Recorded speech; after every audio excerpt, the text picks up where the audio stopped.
Pressing crouch and jump at the same time will launch you forward and allow you to cover more distance with a bit extra speed. The exosuit also affects fall damage.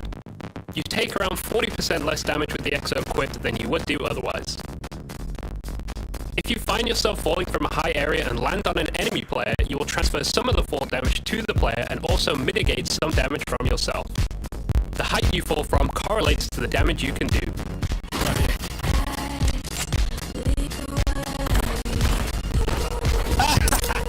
You like a view?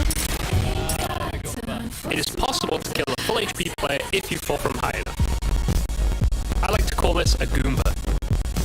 The second item in the package is the parachute. This does exactly what you think it would. However, I highly recommend not using the parachute. There are tricks to avoid some fall damage without it, and there is nothing worse than hitting a perfect jump only for your parachute to deploy, giving your enemy the easiest kill of their lives. Last but not least is the bomb mines. This is where the fun begins. You will receive 3 of these in the package. Bomb mines are a throwable object that stick to any surface and launch you into the air. When thrown, they take a small amount of time to activate, which will help you position yourself correctly over them. Your position of the bomb mine heavily correlates to where you'll be propelled. Standing directly over the mine will launch you straight up into the air. If you stand in front of the mine, it will launch you forward, but with less height. When using a bomb mine, try to always have your knife or your fist out. This will give you the most distance compared to having a weapon out. Now you understand what each item does, let's start combining them. When using the bump mines with the exosuit, holding space will give you an extra boost to your bump launch. This is also the case with the crouch jump too. Crouch jumping with your fist or knife out will give you the most distance from your bump mine. And that is how to bump. Now you have bumping down, let's talk about mitigating fall damage. The easiest way is to jump from a lower position to a higher one. Landing in water will also negate any fall damage you might take. On the advanced side, depending on your speed and trajectory, you can actually surf on slanted ground, which will cause you to take no fall damage. This is hard to do, so I suggest practicing this offline. If you start getting good at surfing, you can do ungodly things. For example, placing a bump mine at your surf spot ahead of time to allow you to cover practically the whole map. I enlisted the help of Sid and Cobra, a legendary duo in the Danger Zone scene, to show you this triple bump on Blackside. You can find their info below. I hope this helped you all, and I look forward to seeing you in the skies of Danger Zone.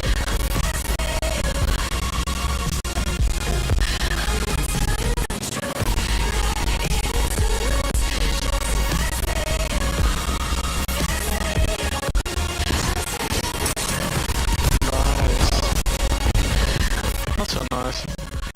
It was kinda nice. Someone clip that maybe?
If you want to know what you're good at and, well, also what you suck at, check out csgohub.com.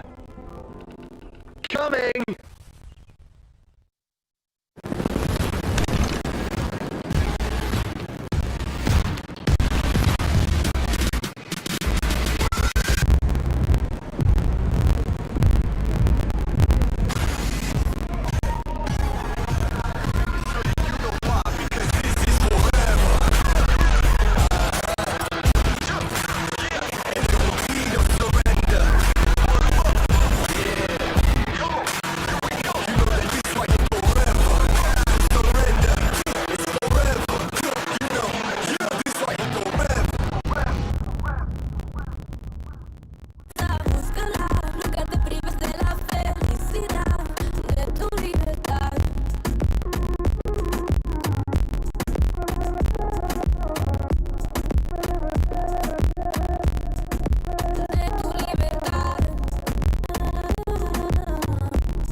I've been so anti.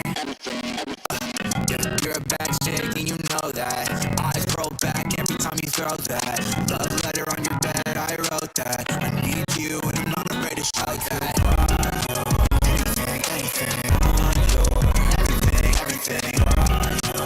Anything, anything, everything. World falls down when you pick me up. I came up from a small town, no one hit me up. Now they wanna be my friend. Everybody play pretend. But now I'm pulling up in a Bentley. Really ain't you can tell me. What? I just wish somebody would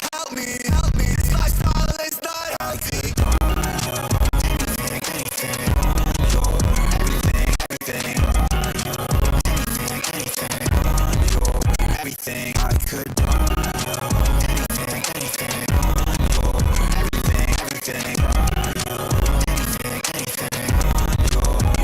anything. She's a goth girl, welcome to my goth world. Fell in love with the diamonds and pearls. Yeah, we do what we want when we want. Stacks fifth with the new Saint Laurent.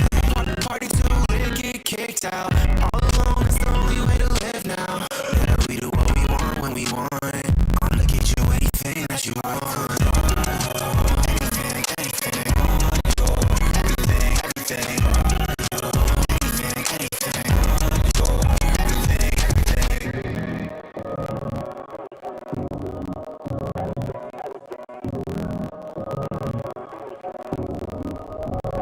I could buy you anything, anything, everything, everything, anything, anything, everything. I could buy you anything, anything, everything, everything, anything, anything, your everything, everything.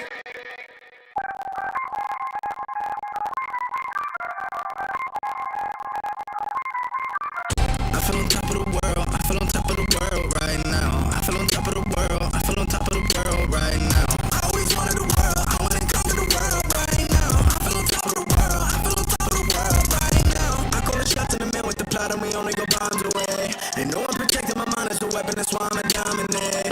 Taking advantage of every second, now I ain't got time to waste. They all tryna sign my name, they want me to sign my name. Counting your blessing while I count that they my winnings. We take 50s and 100s and throw them up to the ceiling. Everything I envision, not everybody gon' witness. Only difference between us is I ain't stop till I finish. I feel on top of the world, I feel on top of the world right now. I feel on top of the world, I feel on top of the world right now. I always wanted the world, I wanna conquer the world right now. I feel on top of the world, I feel on top of the world right now. Savage, you've been distracted, your best, my average, there's a reason for that's the fact. So they snapping back, mad at the fact that I don't have a backup plan, I need that. Outworking everybody when I relax, so I ain't tripping about none of y'all feedback. Heard that, wonder when I'm gonna peak at. And that's why you count your blessing while I count that they my winnings. We take 50s and 100s and throw them up to the ceiling. Everything I envision, not everybody gon' witness. Only difference between us is I ain't stop till I finish. I feel on top of the world, I feel on top of the world right now. I feel on top of the world, I feel on top of the world right now. I always wanted the world, I wanna conquer the world right now. I feel on top of the world, I feel on top of the world right now. I feel on top of the world, I feel on top of the world right now. I feel on top of the world, I feel on top of the world right now. I always wanted the world, I wanna conquer the world right now. I feel on top of the world, I feel on top of the world right now.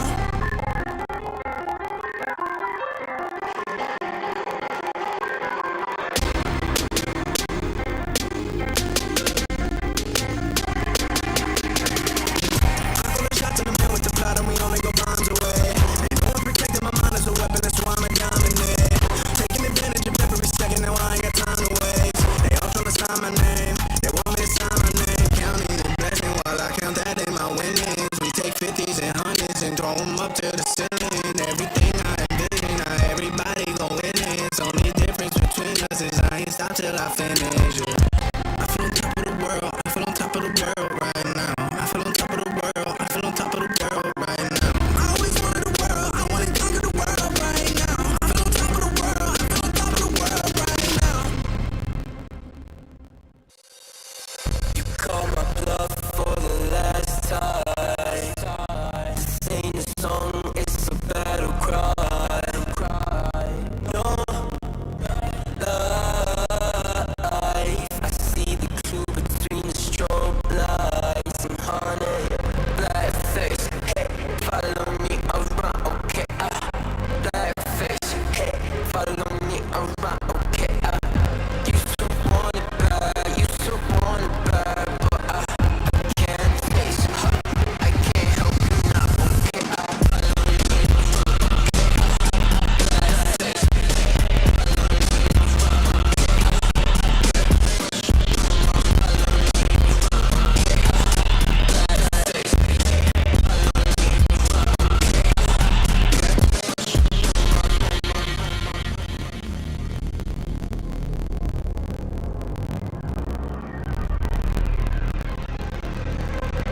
got too much up on my plate now. I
ESL Pro League is brought to you in part by Intel, Gaming Malta, Euronics, Mountain Dew Game Fuel, CS Money, MSI, GGBet, and America's Navy.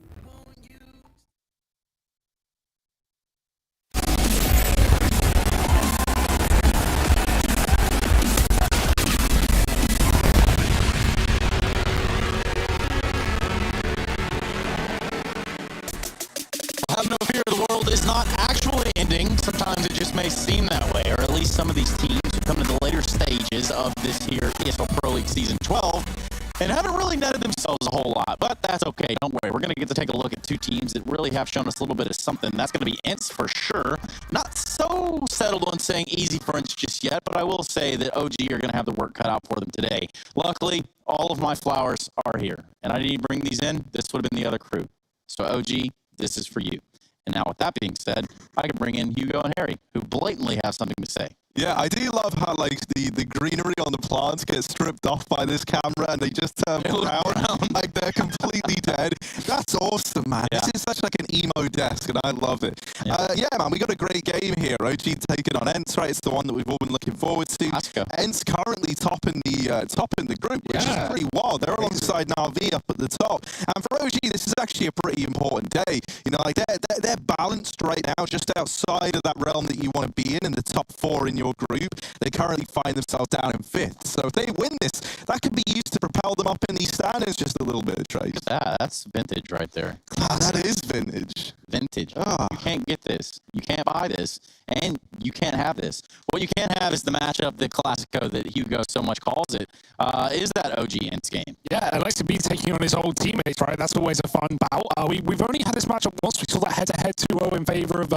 OG there. Keep that in mind. That was back at Ice Challenge at the start of the year. They only had one match, and it was right when OG were first formed, so it was kind of the honeymoon period. It's been some time since that point, and as you said, Ents are top in the group. So right now, I'm not sure if it's going to be as easy for OG in this series. I just wanted to kind of see if maybe I could get the color going. It's just not going to work that way. But I did have the opportunity to catch up one of the players prior to jumping in the server. Now, albeit this was recorded during Cologne, let's see what they had to say. Let's talk about Counter-Strike. Let's do just that. Let's get into the meat and potatoes here of what Ints are up to as we jump into what is ESL Pro League. Surely there's an update from the Ints camp. So Ariel, just right off the top, what do you have to say about Ints and the performance of Ints over the past year? Well, the past year, it's been not that good. Like, we dropped a lot from our best times, but just trying to focus on and get on the top level we once were, and we're doing great stuff in practice at least.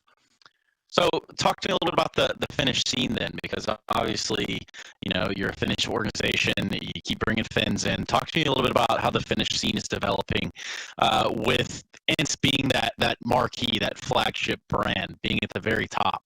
Yeah, when we went to the top days, I saw that other Finnish teams, they got better, and like a lot of new players, they started to develop to get better. And now we see Havu, for example, here, like pretty much the same level as we are now. And there's other good Finnish players, like in top 5 Finnish teams that could make to the top scene sometime. But we will see. Yeah, and I mean, time, they say, tells all, heals all. Obviously, Ints has had its share of wounds. Do you think that Ints has recovered from the wounds that you guys had? And by that, I mean, obviously, there's this entire story that goes along with this guy named Alexi B, player of the team. He was the in-game leader, and then he's not. And then there's this, that, and the other. Do you think that that's kind of faded away from the spotlight now? Yeah, I think it has, because it's been over a year, or approximately a year now, so we have had some time to think about it, and now we don't really think about it anymore. Yeah, and it is what it is at this point. So let's talk about IGLs. Let's talk about Sunny, and let's talk about what's going on in-game for you guys. Like, we had a month break, the break. We never had that long break in NSS history before, and it really did some great stuff for us, I think, and we've been playing really good and practice at least. Everyone's having fun and good atmosphere on the team, and yeah, Sunday Sweden has been really good as well. So it feels good. It feels like you guys are back in the saddle, which has got to be a good feeling for you personally, Ariel. Let's talk about that. How does it feel to get back on track? I don't know if we're back on track yet because we haven't played any officials, but it feels good. Like I've never had in my CS career, I never had this long break, a month break. So it really did some great stuff for me, I think. Like I can like focus on, I'm not so frustrated to play CS anymore. So that break did some good stuff for me. So, and I think that's got to be a shared feeling, right? I mean, people look at CS players, pro CS players, and they just think, oh, all these guys do, they just grind scrims all day, they go to a LAN event, this, that, and the other. But there's a real dedication factor that comes into play after watching the game time and time again. When do you know that you're hitting that sort of that wall? When can you get that feeling? When do you know that's coming for you personally? Well, when I'm getting frustrated, that's just the first thing. And also when I'm doing a lot of mistakes and just not hitting my shots, not paying myself on the server, that's how I can feel that I'm not myself there. And I need some break. Yeah, and a break, I mean, it could be, for whatever reason, whatever you decide to do in that break.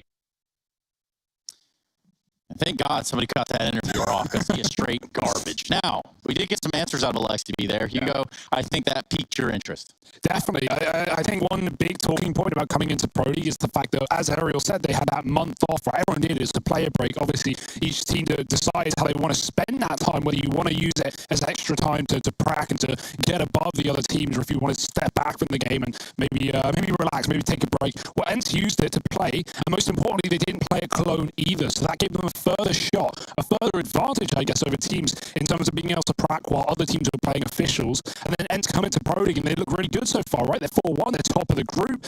They've only lost the godsend of all teams they've played, which is kind of crazy if you consider they beat G2, Na'Vi, Heroic. Like, these are great teams right now in good form, especially looking at Heroic and G2.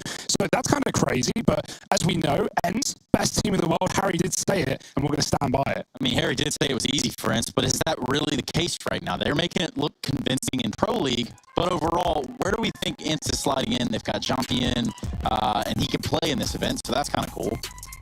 Yeah, being real, I don't really feel comfortable as to where I value Ents at all right now. Like, on one hand, they've looked really, really good here in the Pro League, right? But on the other, we've seen like hot flashes of brilliance from Ents that then kind of fade out of existence right away.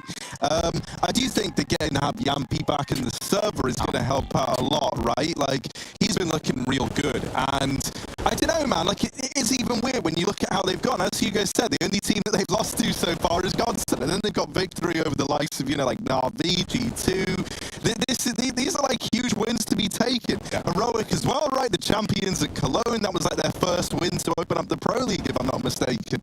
So it is just like a bit of a weird one. It feels like right now, versus the teams that are the favourites, Ents are very, very good at upsetting. And then when they kind of reach someone where it's more like, like a godsend, and suddenly the odds are a bit more even, and you don't have that kind of like mental ability of getting in your opponent's head, right, and wrecking them in a matchup that your opponent feels like they should be winning. I feel like that's where maybe the cracks start to show, because right now they've got like this underdog factor going for them, and that's why this Ents OG matchup is one that's kind of a bit more interesting, because in my eyes, a lot of similarities between the teams, and then you've got that kind of rivalry between Alexi and the rest of the gang. So yeah, man, I don't know. I think this is a pretty 50-50 matchup, if I'm being honest. Excited. I'm excited, though. Hugo, could you do us a favor and smell the flower? Smells like flowers, Trace. Okay, I just want to know if there was any sort of sense right there, perhaps if we could get some indication as to OG's standpoint going forward. Obviously, with the smell of that flower, that's kind of tipped the scales one way or the other. What, Hugo? No, I'm still leaning in the favour of Ents. If anything, the dying flower, as the green screen makes it look, at least, yeah, is it going to wither and die for OG? I kind of hope not. I want a competitive series.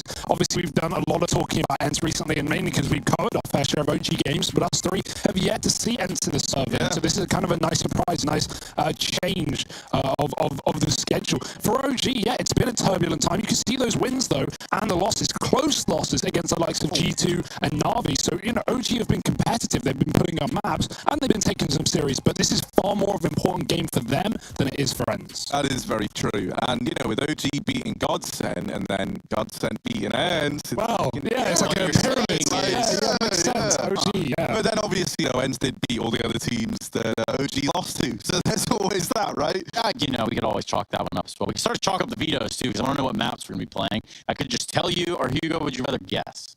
I actually have no idea about this one, so let's just see what we get into. I don't know what ENCE's map pool is right now. Overpassing train bans coming straight out into the mix. It makes sense for OG to ban train. That's been a great map for ENCE. They've been upsetting on it day in, day out as well. So let's see where the picks go. Trace, what are you predicting? I'm going to go with the Dust 2 here. I think we go to a Dust. Yeah, sure. I think we're on the same Who's picking it? But, I'm thinking ENCE pick Dust 2, and then I've got a gut feeling that OG just say, you know what, we can respond to that. We can have an Inferno. Yeah. You're right. And that's going to leave ENCE on the CT side to start. So not all things lost there. But then it comes down to this last map. And now there's a couple different options here.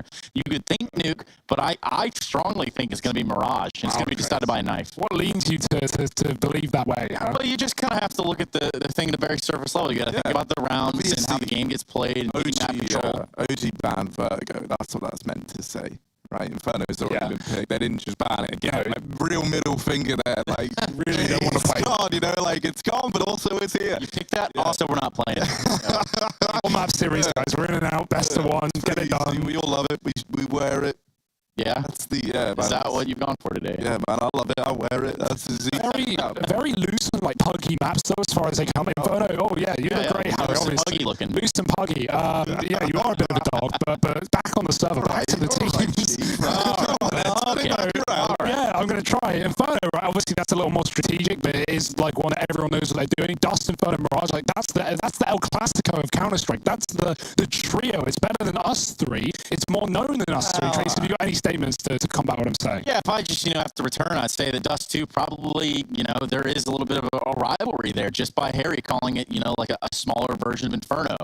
Big Inferno. My bad, guy. What am I thinking, right?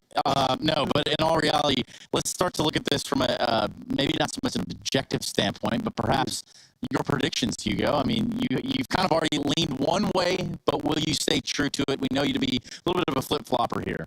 Yeah, I mean, I need to catch up with you, Trace, so that's really what I'm going for today. So in that sense, I'll say easy for ENCE. Okay. I expect them. Yeah, man. ENCE have been looking really, really good. I think we get champion. I think he just starts wrecking fools. I think ENCE, they're already top of the group, and maybe they extend that even further today. Put me down for ENCE as well. Now, Trace, surely you're not going to agree with us, right? That would. Oh wait, it's going to put you in the same place. So what if you get it wrong, we catch up. Rush is definitely picking ENCE. No, he's also a big brain. Rush has gone to OG with you. How does that make you feel? Confident or? Well, it is strange, right? Because I look at ENCE in one corner and I think, yeah, sure, they have been doing pretty well here, all things considered, because it was a rough year for them leading up to this. Now, I know that they have what it takes. They've shown on the scoreboard. Hell, they beat Astralis in their opener. But then you look at OG, and you just want to believe that these little flowers of life right here are going to bring that life into the server. And that might not be the case at all. In fact, most of the little flowers around here, looking pretty brown. Yeah, man. These sunflowers. These flowers look cooked, bro. They look like pretty much are. Microwave. Speaking of microwave, you better not be doing that to your pizza or your brains while you're out there watching the ESL Pro League Season 12. We want to know how you're watching, where you're watching, what you're watching from. And if you want to join us on the fan cams, that's going to be esl.gg/fancam. And it's going to open Discord, so don't be alarmed. That's the way it's going to happen. Also, Discord got back to me. Looks like Daddy's going to be getting his account back. Hey, he's done it. What you have to submit? Just like your bank statements, policies, biometrics. It's like a whole thing right there. Skin graph. Yeah, the skin graph, stool sample. It was all there. It was all asked for. Oh, no. Get into it, though. The stool of Dust 2 is what we're looking at.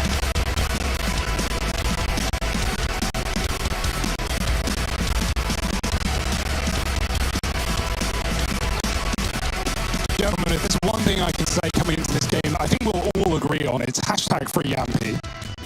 Yeah, man. Yeah, man. That's why we're at it. #FreeBrax, even if he is playing Valorant or whatever that other game. And free steel, man. Yeah, you know what? Free everything. Free bands. Free money. But everyone. On a more serious note, I'll take this second, since we are just jumping into the pistol, to say that anyone in the South affected by this hurricane, Hurricane Sally, not to be confused with Hurricane Shelley or anything like that. It's Hurricane Sally. Pretty devastating stuff happening back home. So my thoughts, and well, if I was a praying man, that'd be with you too. But I think you understand. So good luck and have fun. Let's get into the action. The one escapism that you can count on here is a pistol round, and it's going to be Ents with their eyes and sights set over here towards this B side 5 deep. How will they go about taking it away from MBK? Oh, they just try and run him down. Misa at the car, putting up some numbers, but he really needed help, and MBK got dealt with just before he falls. Alexa B versus Ents. You never thought you'd see the day, but here he is up in the window, removing Sunny from the equation. Yampy going to try and chase him down. Alu, gonna catch Alexi, who just barrels into the site. Alu's left in the clutch, Mansu up against him. And Alu does get bested, dancing around those boxes. And Mansu ultimately puts on the better show. OG, they actually do find a pistol around here to kickstart Dust. That lovely shot from Mantu at the end to close it out. That big box position, man, it's such a good spot in Dust too, in that B site post bar nowadays, especially with the doors flipped, right? You have so much more cover. You can fight that weird headshot angle above the boxes to the window, and obviously, pivot between the door and tunnels to avoid a B flank. Alu almost gets away with it. He finds 2 in the round, but it's still going, or 3 in the round. It's going to be a pistol for OG. They buy straight up off the back of it. Ents, however, a bomb plant doesn't tempt them with the AKs. That's a bit of a surprise. We almost always see forces in the second, so playing it safe and coming in with the rifle round in the third. There's nothing wrong with that. The Eagles here for Ents. Alu will be saving for that AWP, having it in early as well, which is a side benefit to equaling this round for Ents. But probably one of the main reasons. Easy for Ents, just like my prediction. Oh, wait. OG won the pistol round, so you guys go and kiss your predictions goodbye. Sayonara, suckers. Just kidding. I'm not that, yeah. A little aggressive, I'm not going to lie. Bad choice. I love your whole atmosphere, bro. My atmosphere? Yeah, you're like a planet. And I love that. When someone sprays deodorant all over the place in one room. Yeah, man, I hate those people. Big grenades there. Yeah, look at this. He's going to catch a second one. So he gets doubled down on, but the bomb does get planted for Ents. Valde shows up on the team with a pump, and Yampy. Confused with Chumpy. It takes back and forth we go. 2-on-1. Sergey with an eagle cannot land the shots into Issa with a 3K. A triple. A 3-piece, some might even call it, to end the round out. OG pick up a second. MBK scavenges for weapons. And nice deagle shots. They put up some damage. Issa has looked good recently as well. That Na'Vi game the other day where Na'Vi took it 2-1. Issa was the top performer for OG, and there were some competitive maps in that series that ended in a 30-rounder for Na'Vi. And so it's good to see Issa starting things off strong already. 3 kills in that retake. Who's in the picture right there? I saw Jason Lake. Oh, he wasn't even playing. He's just committed. He's just having a good time. Yeah, dude. Checking out OGNs. Seeing who they'll be potentially facing in the playoffs. Cole, they did lose their game earlier, but they're in a good spot right now. Still top of their group, as are Ents, who might be meeting them in those playoffs. If Ents can lock in a win here and now, and in the third round, they got guns out as well. Orp for Alu, same for Mantu, and up the catwalk they go. Yeah, we know Complexity just took an L there to mousesports, but they are a team that you cannot deny at this point in time. They're looking really good. Hashtag go COL, I think is what they would say. COL, man, my favorite team out there. Oh, yeah? It's almost as good as AOL, man. If you remember that, that was a good old program back in the day. Yeah, dude. I was a small boy, but, you'd have to log in to browse the internet. So you're just a little swimmer, man. Yeah, man, yeah, I guess, and here we go. And they're trying to swim their way down in towards middle, but they've kind of been cut off right now. They get flashback for a moment, and that was enough to make them halt, but not enough to deny the push. While this is happening, Issa is pushed through the long doors. He is now wrapping these mid players. And OG, they're like, nah, we ain't waiting. Alexi just runs through mid with the MP9 and puts them both to rest. Yampy and Alu left in this one. Oh, yeah, Alu. Oh, no. Out in the open. Yampy's tried to come in to save him, and he has put up one, but Mansu is there holding the AWP cross. And so Alu, 1 HP, has to try and do right by his teammate who sacrificed himself so that he may live, and he doesn't. OG find that third round. They don't grab the second AWP very purposefully. They just have the one on Mansu. And you're fine with that. If you're OG, you're up against pistols here in this round. If anything, double AWP could have been a bit of a liability. Yeah. I do like Alexi's looking like fired up right now. You know, like he's taking all these aggro peaks. He's doing a lot of ridiculous stuff. And I think he's really trying to wage like this mental warfare with Ent. Because that's the thing, man. They know what he's like. They know that he'll push these smokes with SMGs. He'll do some ridiculous stuff. And so it feels like he's pushing all that to like an 11 right now. Yeah, and he knows what they're going to do as well, right? To a degree, obviously there's been some time for Ents to reconstruct, and with Sunny in game leading as well, big changes, but flashlight cap for Ents into the AWP, Mantu's in the air, on his teammate's head. There's a trade from Sunny's D. We saw these Ds get dangerously close to a win in the second round. They took the catwalk and planted, but now they've got long as well. That's cut off one of the heavy points of rotation for OG to retake, and they don't have time to go towards the top. Especially not with Alu coming in on this late flank. If he times things well, he could put the knife in the back of OG.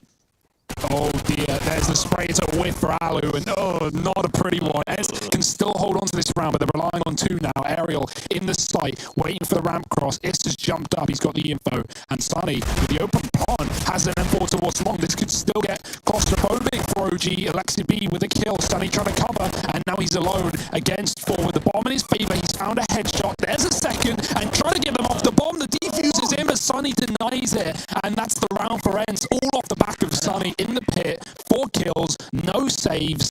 Ents get on the board. Yeah, you look at that, you're saying, you know, claustrophobic. I'm saying costophobic, because that one really did cost a pretty penny there for OG. Look at this. It's the dancing. He tried, you know, like, there was an honest effort there. Yeah, and because Issa was on top, but the AWP was on the bottom of ramp, right? He can't cover because Sunny can just take those passive peaks. He kept holding, right, hoping that eventually Sunny would go a little too high up in the pit, and obviously he's not going to. He doesn't give that fight over. That was very well played from Sunny, and it all kind of fell apart for OG. You know, you don't. It's just one of those rounds where you don't believe he's going to do it. That's kind of what it felt like, right? Like the first player dies, they're all just rushing down the dude in pit. Oh dear, it gets snatched away, and then they come in with their first finally, and it's on the back of, you know, not really anything in that fourth round. Obviously, in response to losing their first rifle round, they are able to piece one together with a scavenged M4 on Sunny. And well, now we got a little pause, but I'll let you all in on a secret. There's no color up in the timer up at the top. That's how you know it's a tech pause right there. Oh, yeah, that's what that means. So that means we're supposed to tell them that. Indefinite amount of time here. Oh, hold on now. Let's get too carried away. Indefinite now, almost forever. And that I actually asked if we could just long it out, like for a bit. I asked them if they wouldn't mind taking a break, and they said, "Yeah, sure." Yeah, that wasn't a bad idea. Well, too bad they didn't listen to you. Now well, they're back. You know, like, well, they can't postpone it forever. There's only so much time, but I just wanted us to have like a bit of time to, I don't know, hang out. When was the last time 3 of us just hung out? Yeah, it's been quite some time. Where have you been, Harry? I've just been hanging out, man. Like, what, with other people? Yeah, what the hell? 2 other dudes, not us. I'm insulted. Yeah, man, just a couple of dudes. Up to insulted right now. Oh, look at that for a Mansu. He's not feeling too good with Alu, and so he takes him down with the scout. That's an AWP removed from the side of Ents. And Issa's even pushed the lower tunnel. Sunny's going to get caught with utility out. Oh, no. Oh, his lower's smoked. Issa gets out? No, surely not. Stargate does chase him down. Phew, that could have been worrying. There was a flash for OG, but it came out a bit late, or at least Issa went a bit early, depending on how you look at it. May have been able to survive with a flashbang, but Sergey takes him down. Still a man down, friends. They do have long control. And enough smokes to throw towards that cross as well. All pop on the side. Mantu's got a gap. Do they realise? Do they care? Or will they pay the price? Oh dear. It's only a scout, of course, but not hitting the shots. Very close. Yampy does cross. Ducking below the headshot angle. Arrow getting spammed as well as he tries to get the bomb onto the side. And Yampy removing Mantu has created a bit of a problem for OG. Again, left in a retake with, guess guess who? Sergey along. Oh dear, the bomb has been dropped. Jump shot for Alexi and MBK with a nade. Sergey's got to retrieve that package as he crosses back into the side. 1 on 2. He has the first 30 seconds and it's Valdi up on Cat. Yet to be seen in this round, but Sergey's got it. 2 rounds for Ents. Back-to-back clutches as well to get them there. 4 from Sunny, 3 from Sergey. It's the clutch potential pushing Ents over the line.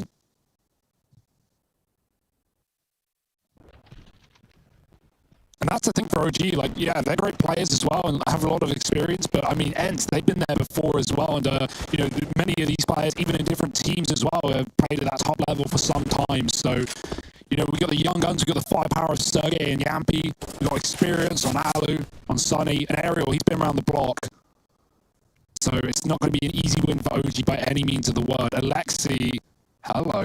Oh, you know what the business is.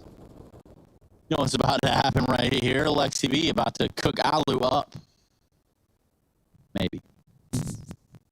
Actually, a lot of variables there, but... Nah, it's happening 100%. We can call it now. That's the only thing we need to be watching. Yeah, nothing else actually matters. It's actually a guarantee. And also, I'll tell you what's going on elsewhere. Yeah, OG stacked B. Ents are going A. No. Let's just keep watching this. Switch this back. Is why we know. Oh, Alexi, come on, man. It's... Oh, no. Yeah. He's got it back out. Yeah. He's ready. He's going in for more. Now Alu is low. Oh, what do you even do here? Somebody's about to get it. Oh, man. Come on. That would have been cool. Yeah, it was right there. It was literally a matter of pixels away from being cool. I wonder if he would have shot through the door. You guys ever try to Zeus through the door? I don't think that would No, I don't think it does. So I just figured I'd ask. I've never really tried it. I mean, I've actually never tried it, so maybe you are right. I mean, if it does partial damage, I would imagine that maybe it could penetrate some wood, but... Yeah, I just feel like it's not going to kill. I wonder how much they've grounded it in reality, because real tasers can't really penetrate anything. They're also metal on the door, too, so if Alu was that close... Oh, and then... You see what I'm saying? It's a long play, a long con, but it's kind of like throwing a flashbang and having it curve around a corner. It's, like, unrealistic, right? Yeah. And, you know, that's... Yeah. Down here in the bottom mid, Sunny is looking all kinds of curious. And he's got his old mate Alu backing him up in top mid. His mid control taken by Ents early on, and they've been given a kind of free path up to the catwalk, and everyone loves things for free. Hugo, speaking of free things, go on. What are you doing? You want to take this round? I'm not sure what that has to do with it, Harry, but... Yeah, not me either. I'm still working on, like, my words today. It's a slow starter. There we go. That's the word you're looking for. Ents, they're looking for a big finish here in this round. Big finish. Yeah, there we go. Towards the V-bomb side they go. Ariel alone in mid, going to get popped out by Alu. There is a player here. Ooh. Oh, he's run right by him with a flash. He realizes it's all too late. He's up into the B side. The bomb's been dropped. MBK good for 1 and 10 health on Sergey. So damage done. It's going to try and finish it off without risking his life. He can wait for the retake there. 4v3. This is just fine for OG, but Alu's going to try and pick him apart. It's with another onto Yampi. Sergey's still low, and that HE for Alexi B could do everything. It's going to rebound back out the window, doing nothing instead. Sergey immediately he's dead, and Alu getting wrapped. No chance to win this round. Mantu's gone down, and a free AWP gifted to OG as they find a 4th. That was very weird, very messy, with Ariel getting past Issa, but still Issa gets the kill, and MBK puts up enough damage on that B patrol. He's been getting dealt a few B rushes in this game already, and MBK has always been able to get one, usually. This was weird. Everything about this round I didn't like. You know what I mean? Like, Alu as well, poor guy back in the tunnels, trying to hold it down, but he's just getting swarmed, isn't he? It is kind of scary. I feel like Alexi really wants this win, because everyone right now for OG is looking so tenacious. You know, not only because this is a matchup for Alexi versus his old teammates, but also, like we've been saying, this is a very important game for OG to win, right? They're on like the precipice of being in that top 4 position that you want to find yourself in. And this could be the game that kind of gives them that fighting chance. And rather than just wait until the end and like teeter on the idea of being in a playoff run, you know, you want to secure those victories early on. For a team like Ents, they've done that. OG, well, they're working on it. Today would probably be the best start. considering they have this matchup and I think 2 more thereafter. So be looking damn good to win them out. Smokes can go down on a catwalk. Alexa B is going to drop a grenade here any second on Yampy, or Jumpy, as I would just say, because I'm a simpleton. So Well, you will jump, but not to be into CT instead. Yeah, this is a very weird start for Ents. They got the AWP up on catwalk. They got Yampy and Spawn. Alexi's realised this could be a promotion inside of the Spawn. MBK holding on to B. Aerial flash through. Yampy's still here, waiting for the time to strike. There's 4 on the other side, and he spots them all. Gets 1 kill. The bomb has been left on catwalk. Alu died with the AWP hub up here, so he wasn't able to double back and bring it to his team. So they may have B, but nothing to do with it. And this might become a realisation for OG. 20 seconds. They haven't planted. Why are they still in middle? They're wondering as the kills come through for Ents. Doubling back to take the fight. They're going to grab the bomb eventually because Mantu will not give them the one-on-one they desire. But there's a missed shot, and Aerial goes wide out the window. 3 for him. Oh dear, that could have been a problem. Yeah, it's unfortunate, isn't it? They didn't know the bomb was down, Harry. I think they honestly would have run out of time. They couldn't decide whether or not to take the bomb through the lower tunnels or run it mid. And so it led to the guy with the bomb like running through the doors, then going back towards the tunnel, then running back through the doors. And it looked like they wanted to just run the gauntlet down middle.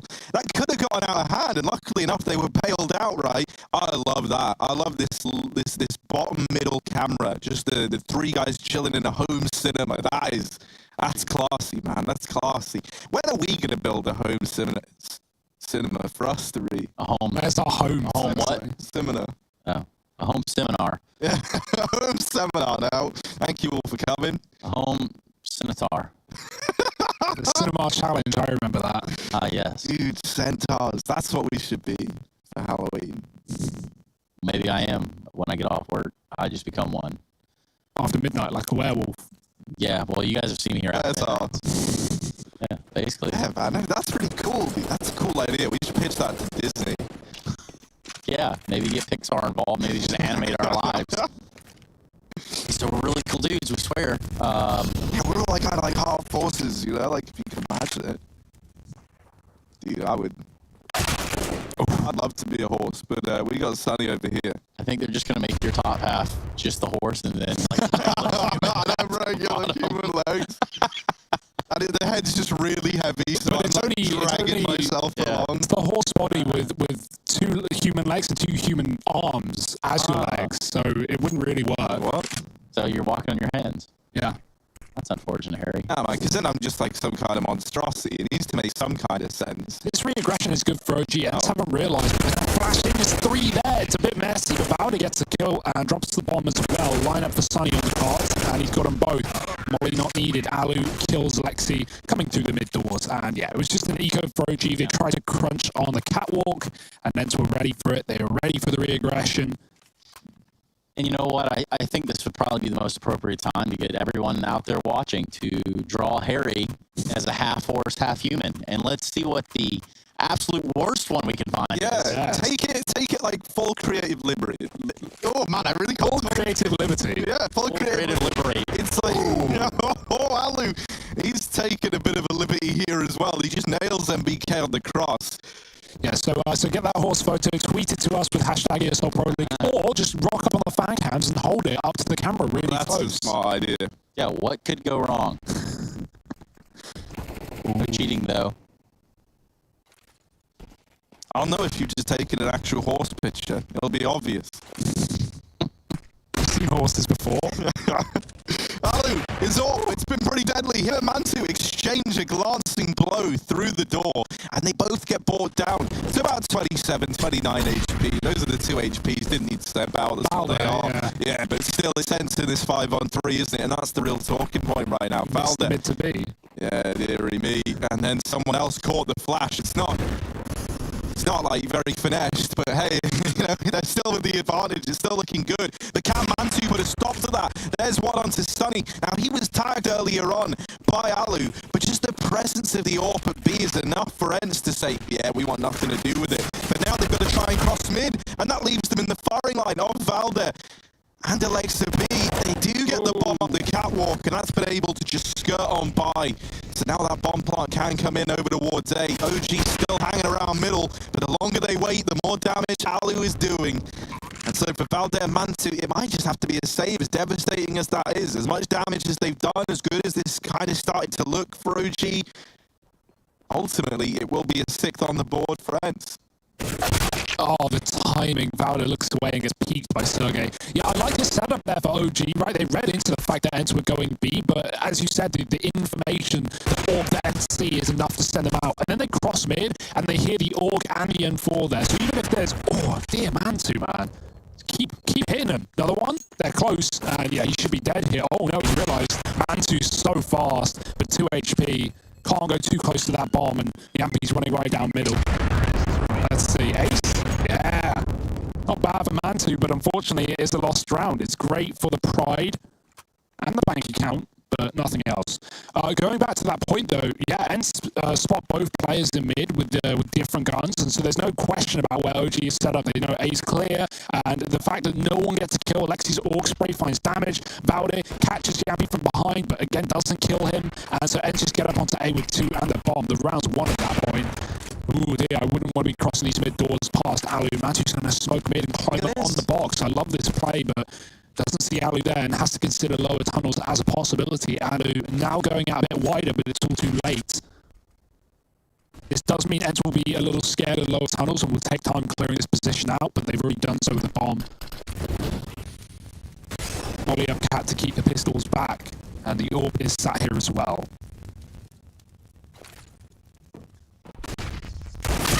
Oh, the flash. Look good, but Yampi looking away is already on the angle as Valde tried to swing it. Now Mantu, he's the guy we want to know about right now, as the peak doesn't get anything from it. While this is happening, our resident observer did a great job of showing that this upper tunnels push has come in. And so OG at least know that it's going to be an A play, but it's like, you know, now you just know that you're getting wrecked, essentially. Like, the bomb plants come in, you know what's going on, but you are just getting shut down over here in middle, and there it is, the clean-up for Ents, 7 on the board. And so while this game is very tightly contested early on, it was pretty back and forth. In these last few Ents, they've been emerging victorious.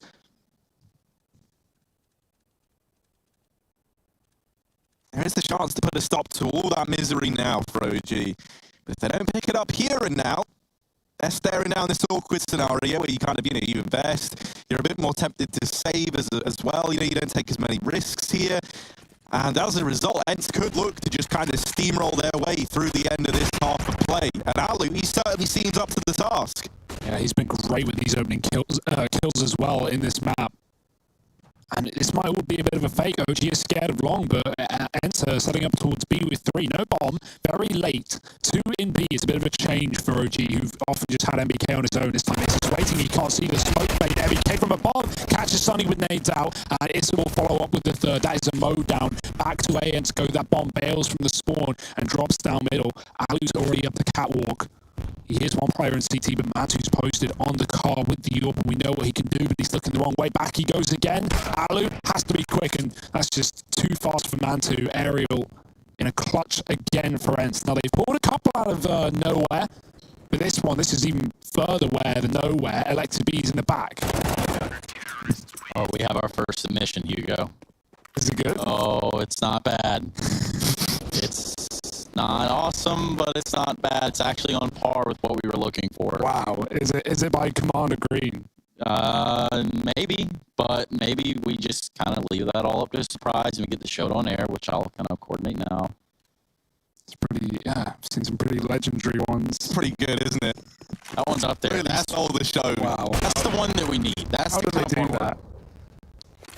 That's the talent that you all have is just shocking. So get those submissions in now. Harry is a horse. Hashtag ESL Pro League. Harry is a horse. We're pitching this show to Netflix later on, so we really need these submissions by the end of the day. We're going toe-to-toe with Bojack, all right? That's the kind of audience we're trying to steal away. Well, just also kind of, imagine the voice that you hear right now, but then imagine your favorite horse character. Yeah. Your favorite, Mr. Tumnus, Bojack Horseman. That's pretty much it. There they are. Yeah, that's it. That's a good reference. Harry, we call him Harry Dusselhorse. There's Dusselhorse. For the wrong long-running meme there. There's something. I don't know. Yeah, or the wrong running meme. Yeah, Shaggy. This is looking like it's all going to culminate in a nice little A play, you know. And I always like these. I always like just seeing how the OG defense is going to stack up against one of these standard long and short splits. Alexi trying to go toe-to-toe with the players over here on the catwalk, and he does dink Sergey through the smoke. Meanwhile, Valdez held down long valiantly, and he's put up another. So Valdez, the valiant hero that we needed in this round, has really got this one laid to bed for OG. Sergey, once again, is left in one of these clutches, and he's got 13 HP. Doesn't take a genius to realize that this is a pretty dire scenario. So what can he do? What a horse do. Gallop out of there. Yeah, I mean, it's not looking super great. And now it's not looking at all. Sergey is going to fall. 2-man to his AWP. And OG have put them hands on this horse. Lovely lockdown for Bowdy as well. That's what you love to see from him. He's had his fair share of up and down performances in the Pro League so far, but showing up when it matters. Whoa. That guy was in Nuke. That guy was in a green screen in Nuke. Respect. With the ski mask on. Was he in a post plant? We couldn't tell. Was he winning the post plant? Couldn't tell that either. Probably not. But it's a bit of a resurgence for OG, finding 2 in a row now. They've broken Eds's money going into the last round of the half. So we have a pistol round here for the Finns. And OG, this should be one that they can just sweep under the rug. Back up Cat for Ents. Mantu on the car again has been locking it in time after time. He's got Alexi B side by side. And even Valde long, not the hill we needed. Till the retake if we get that far. Ents with flashes, no smoke though for this cross. And so Mantu, open line of sight. Will the flashes hold him back? The nade's probably won't do anything. Alexi, oh, he's just crossed into the site. Alexi's just gotten onto the bomb site, and now he's going to get dunked. 3 nades, and they don't even kill him. And so Alexi, the last player they expect in this position. Oh, and he loves it. You can feel the revenge building up inside of it, but Sonny just digs him out of the round immediately. The nades follow up this time from OG's side, and Yampi is bought out of the round. Sonny trying to hold on with this AK, but he gets bested by Valde. And now Issa in with the trade. It's all gotten a bit chaotic. Still hidden in the sight is Sergey, but he's not able to blindside Issa. Not today. 7 on the board for OG. Issa is having a ton of impact today. He's at the right place at the right time, and usually with the right weapon. Yeah, he's been supporting MBK on his B holes. He's had very quick rotates back to A when they lose catwalk. And OG have not really been fighting for the catwalk control on rifle rounds, only on ecos as well. So that's not really been a problem for them. Despite Mantu getting flashed off, there's enough players there to deal with it. I don't know how Alexi dies there, right? Or doesn't die, maybe is the way of looking at it. He gets triple naded down to 30. And that's why I want to take a look at those AGs, because he was on default the entire time. But yeah, whatever, you'll take it if you're OG. You get the round win. A mixed shot for Alu. He's been so good at those openers, but this time flashed off.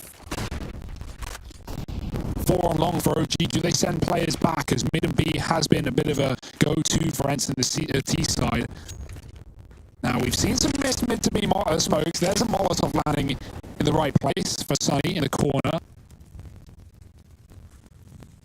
That's where they threw the smoke earlier, but you want to be a bit further right of that. Ents from boost up the catwalk. Yampi in pole position, but still 4 here for OG. They're not scared of that B bomb site, and they don't need to be. Yeah, Sergey is throwing in some fake utility over towards B, and that could draw a rotation. That's why we see Alexi B moving out of this CT area down towards middle. And now the A play actually comes in. Ariel with a bit of a love tap into the back of Yampi, and then immediately meets his demise there in after. Sunny deleted as well. Issa following up, and they run into the Maws of the Beast in this A site. It's left onto Sergey once again. In a big clutch, and he can't get it done, man. It gets mopped up by OG. They win out the half. They were down 7-4 at one point in time, but now they've recovered, and this game is as close as it can get. Join us in just a moment for the second half of play.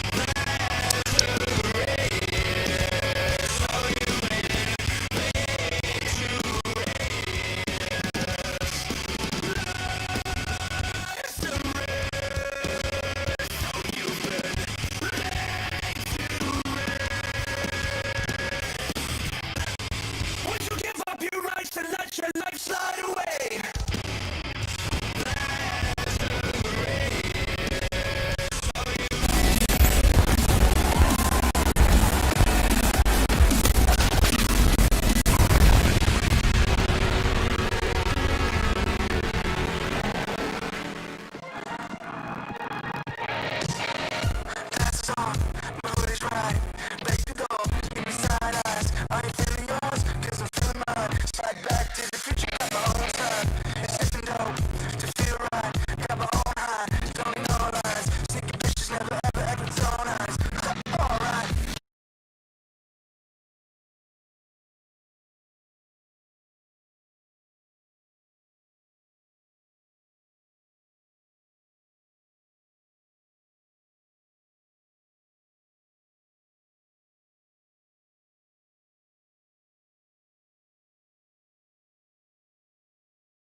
is by far one of the top submissions already. I can't really tell what he's written out on the backup, or, excuse me, so elegantly drawn on the backup.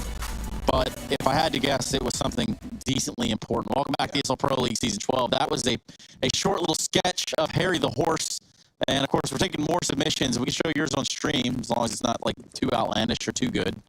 We want to make sure it's really bad, actually. So do your worst and your best at the same time. Yeah, you can tell it's Harry because he has that hat that says ESL. Harry, he always wears that ESL hat. He loves that hat. Without it. He's got a top hat for every occasion. How about taking the hats right here off of OG? You almost get their dome split in the bottom and middle. Grenade's not really going to do much damage at all, and now this bomb's poised to go up catwalk with a quickness. Just two players over here. 4 ints to defend this A bomb site. They're going to be doing it from long A. At that, Alu should be the first port of contest. And let's see how this one pans out. MBK dropping into CT, but it's Issa to open the round. Ends up to begin a rotation because they were all over toward B. And Ariel's suddenly like, guys, hello? I need assistance. I need help because he is getting spammed down from the site. And this has allowed Valda to work his little demonic magic, close the gap. Is he going to go for the knife? No, because he's a safe guy, he's a safe pair of hands. And he takes it down with the Glock. Sonny, Sergey, and Yumpy left in this one in a 3-on-5. That might just have to be a save, and it looks like it, right? They go over towards the catwalk. They've grouped up. But you don't really fancy their chances. Sonny at least has 2 flashbangs to try and create some space. But these have to be, like, god flashes. They really do. And even if they were, there's just no way to get back into that one. Yeah, actually, what the flashes do is they push OG into passive positions where Eds can't even win fights, unfortunately. So it's like, they do catch them off with the flashes. They get, like, 3 blind, but everyone just goes, nah, I'm going to hide. And they win the round. Great stuff for OG. Eds was stacked triple B in that pistol and were left in quite the retake they couldn't accomplish, especially with Alu getting domed on the first peak. There are some flying submissions coming in here. Oh, really? And I cannot believe what I am seeing with my own very eye. I have to keep an eye on the game, so that'll do, Donkey. That'll do. Away. Oh dear, we got the scout tag down through middle from Yappy, and now if you're unfortunate enough to be Mantu, Valde was just trying to help, and now he's been tagged as well. So Mantu has kind of been fed to the wolves here, left on this very horrible angle. Now, thankfully, these lower tunnels players... Oh, my goodness. Alu with the tag. Okay, he's done a lot of damage with this scout. Alu has been great in this round, and it's softened everyone up. There's a 4-on-4. One of the only players who... Actually, the only player who wasn't tagged by a scout is Issa, and he's over here at the B site trying to get in, and he does best Sergey. So he has just bailed OG out of danger in a very big way. That round could have got out of hand quickly. Yampy dropped. Issa, he is an absolute unit. Like, into the B site he goes. He's just saved them. He's saved their whole careers, and he keeps on giving. My word, he's in with 3. And any danger that was posed in this round by that double scout is out the window. All thanks to Issa. I know. How are you feeling about that Ends prediction now? I don't know if you made the right call, really. Yeah, I don't know. Quaking in your boots. Quite recall picking Ents, but I think you guys did. And you might not have the spins, but your aerials are about to be sick with the way those predictions are going down. What's up now? Woo. OG, the original gangsters.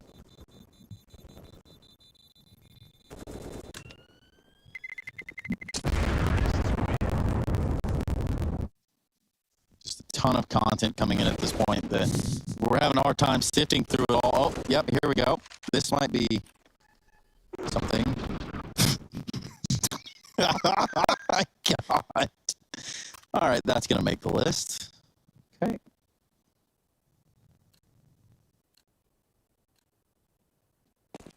And when I did say do your worst and your best at the same time, some people somehow overachieved at that, and I just don't understand. The parameters weren't set for you to have success, yet you found it anyway. And speaking of finding it anyway, Ents are going to find their way through middle with no resistance thus far. Valde is going to have his hands full here in a second. Should they all swing and peek him at the same time? 5 deep for Ents. This could get hairy. The timing is just not there. I think Valde knows something's up. They don't know that they're 5 deep. So, that just leaves OG hanging around here, and it gives the opportunity to Ents to fall back. Yeah, they were waiting on MBK to come and clear it from spawn side, but now he's like, guys, what are you talking about? There's no one here. It is clear. And, well, he's not wrong. OG peel out of long. They can go B right now. Nothing's stopping them. And Mantu's selling the fake. He's throwing utility into this A site. Only one smoke. So it's not going to keep them there forever. Yampy's jumping, I like this. He's going to get info on players crossing for low, values up Cat, and he's going to get that kill. Now B is just free, and OG can smoke mid to B and get out there. They're going to take fights instead versus the Pistols. It works wonders. Aerial with a kill, but through the Molotov and into Alexi B. It's no worry for OG. Up to 11. They lose one player and one player only. Ends coming in with a buy, and it's do or die time right now. They've got a big investment with a double up as well. And let's also take note, you know, while we're here, Hugo, that this is Ence's map pick. And, you know, they made it pretty convincing, a pretty competitive scoreline in the first half. Now things are starting to spiral in a different direction, but we're going to see what this buy can do here for Ence. Perhaps this double op can have an answer or some sort of resolve to the problems that OG have thrown their way. It's early days, right? I do think that like resolve is like a really good talking point, right? Because I think that for Ents, as we kind of identified, like versus opponents where they're the underdogs, it feels like, you know, they do a great job. But here in this more even affair versus your old teammate, your old IGL and Alexa B, those mind games are going to lean the other way, you know, for Ents, and they need that resolve. They need to hold on. They need to weather the storm. Sergey, thankfully, has dropped this bomb over towards B. Allows for an early rotate, but he does die immediately after. And so Sunny here with the AWP, putting on another. Antu, fully flash, still able to strip Sunny away out of the round, but Alu, that is absolutely wild. Valde dropped through the doors, leaves it all on Mantu on the other side. He has retrieved that bomb, but rushing the smoke is Alu, and he's going to get the better of him. It's 2 for Alu, 2 for Sunny, and 8 on the board for Ents. That's some wild stuff, almost as wild as this. Let's take a look here. Wow, look at that. Harry looking at Hugo. Like, I'm the goose. No, this ain't bad. It's got its own hashtag too. I like that. I like a strand of hair. Out the chin. That's an attention to detail. That's a flavor saver, I think we call it. Flavor saver, yeah, man. Yeah. So you it's all a little later. Yeah. You know what I mean? That's tasty, bro. That's good. Yeah. Anyway. Yeah. Hugo is a goose, the new Photoshop. No, thank you. I'm kidding. Check out the mop-up here at Long's aerial, the beautiful flash. Albeit not its intended purpose. Mantu, it's rather unfortunate. Yeah, you know, when you see those team flash assists, you never really know, like, how... Well, sometimes you can tell. You can't always tell how blind that someone made their teammate. And do you blame the flasher or the flashee? I guess it depends on the flash. OG flashing out middle, MBK is there, and he's not blind. He can see everything. Except Sunny, hidden in the spawn. All the smoke getting pulled out. Sunny responds with one of his own. That keeps MBK back. Trading utility. And 2 kills down. This is not a great start for OG in this round. Set their sights back on the catwalk. Bomb coming from lower as well. Ali's opening on the site. No double off this time. Yampy's got his scout over towards B, but that won't be a worry for the time being. Alu, they have Molotovs, but they're going to have to peek to molly this position. It's so wide, and they're going to run boost instead. We've seen some flicks from Alu, so will we see them again? They're already past him. He doesn't realize. He has no idea. They are running up on the site. The flash is there, and Alu does react, turning back for a second. Sunny steals it away, and Mantu is gone as well. Oh boy, that got dicey for a second. Alu had no idea that they crossed, but called out and flashed high. He goes back in, and he takes him out. Yeah, and these are the breaks that we were talking about here for the side of Ents needing. A couple well-placed flash bangs and maybe an AWP shot or two, and start to look like they're alive. Of course, Valde now going AFK. I'm kidding. He's probably putting the window down or up. That's if I had to guess, of course. As the horse pictures fly on through. Appreciate all the submissions. We may or may not be able to get to yours, but I promise you we will show the worst of the best in due time. Well, actually a pretty good one that just came through. Yeah, a really good one, actually. So we're not going to be showing that. We're only here for bad ones. Oh, dude. You take the best of the worst and the worst of the best. You know, I think that's how we... or the worst of the worst. Yeah, the worst of the worst. How can we forget about that, right? It's like being the third best. You know what I mean? Yeah, man. So if you're not first, you're last. Exactly. And if you're third, you're like the second loser. That's atrocious. Yampy here with the scout, and he is not losing any duels anytime soon. He's done so much damage. Come on, a little bit more. Oh, Sergey comes in. He's like, can't let Yampy have all the kills, can I? And so he does mop up the other two. And this leaves Alexi with his little Glock. His little Glock out. What's he going to do with it? Probably nothing. You hate to say it, but just being honest, here's Ariel out in top mid, and actually, what was that? all right, prove me wrong, let me eat those words. Alexi in with one, now looking to root back in through T-spawn. Sergey has been dispatched to try and sniff out this Finnish man on the other side. And as we can hear, he's sniffing away, but Alexi with the wrap in through T-spawn. Sergey's already ready for it from the lower tunnels. So that's good night to Alexi. 10 on the board for Ed. And this game once again now getting a little bit more competitive as they've almost tied it up. Yep, speaking of competitive, the horse drawings do continue. This one is hairy, and as you can see, his tail. That's not like a millipede horse. Look at how the legs are. One leg in front of the other boys. He said, I did the worst possible. But then what really got him on air was the XD. And if I see one more of those, I swear to Gaben, I won't do anything about it. So, this one has gotten a little bit closer than we bargained for. 11-10, OG have squandered a lead. And Ariel's going to be giving away a pick here to Mantu's AWP. Yeah, when that smoke fades, Alu is out in the open, so we can't wait here forever. Flash from lower, he knows they're coming, and the molly will follow as well. A is somewhat open. Yampy may have a great position here with the shadow given away on his angle to his favor, but he falls out and he runs. Now the question is, did Valde hear it? If he did, he would probably strike immediately, but Yampy's gone back for more anyway. Bit of a fake, bit of a feign. And the mid-smoke to allow them to cross-cap past Sunny, who's already gone back to B. His utility is being thrown in by Esther to keep them there. By some time, OG, they don't have a lot of util left. They have 2 smokes and 1 flash to make this work, so up the cat they go. Into the AWP of Alu. Yeah, timing is everything for Ensign. That AWP will double back to actually fight sight, stop this cross, but it will come at a cost as the smoke gives OG even more room to double one as well, but they don't have to worry about default. It's even missed. Oh dear, we've seen some miss. Oh no, it's drop CT out there. Either way, Alu with a quick shot. And follow up from him as well. They're already crossing onto the site. He's going to look for more. Oh dear, he doesn't realize how deep they are. Alexi's got one, and Mantu with your catches Alu coming back up the ramp. They've made this one interesting. OG now a man up, dropped immediately by Sunny, and the retake's on.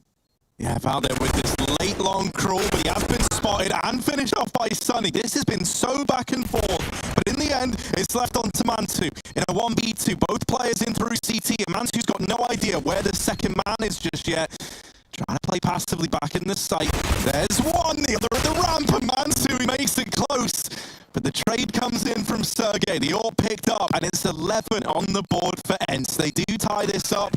Alu is starting to look real damn good in the serve, but yeah, gets a little bit flustered there as he's looking over towards the catwalk when the players have already crossed in the site. But you can excuse him for that. He knew that 2 players were inside of A. It was that third man, Valde, that he didn't know anything about, and so he was anticipating that late cat cross. We know that Valde then came in later on at long, and I think, once Alu got the round started, then we looked towards someone else. We had to look at Sunny to kind of pick up those pieces and put it back in favor of Ents, but he was able to do it. So it's a max 10 by now for OG. They try and run the gauntlet past Yampy along. It does not go their way.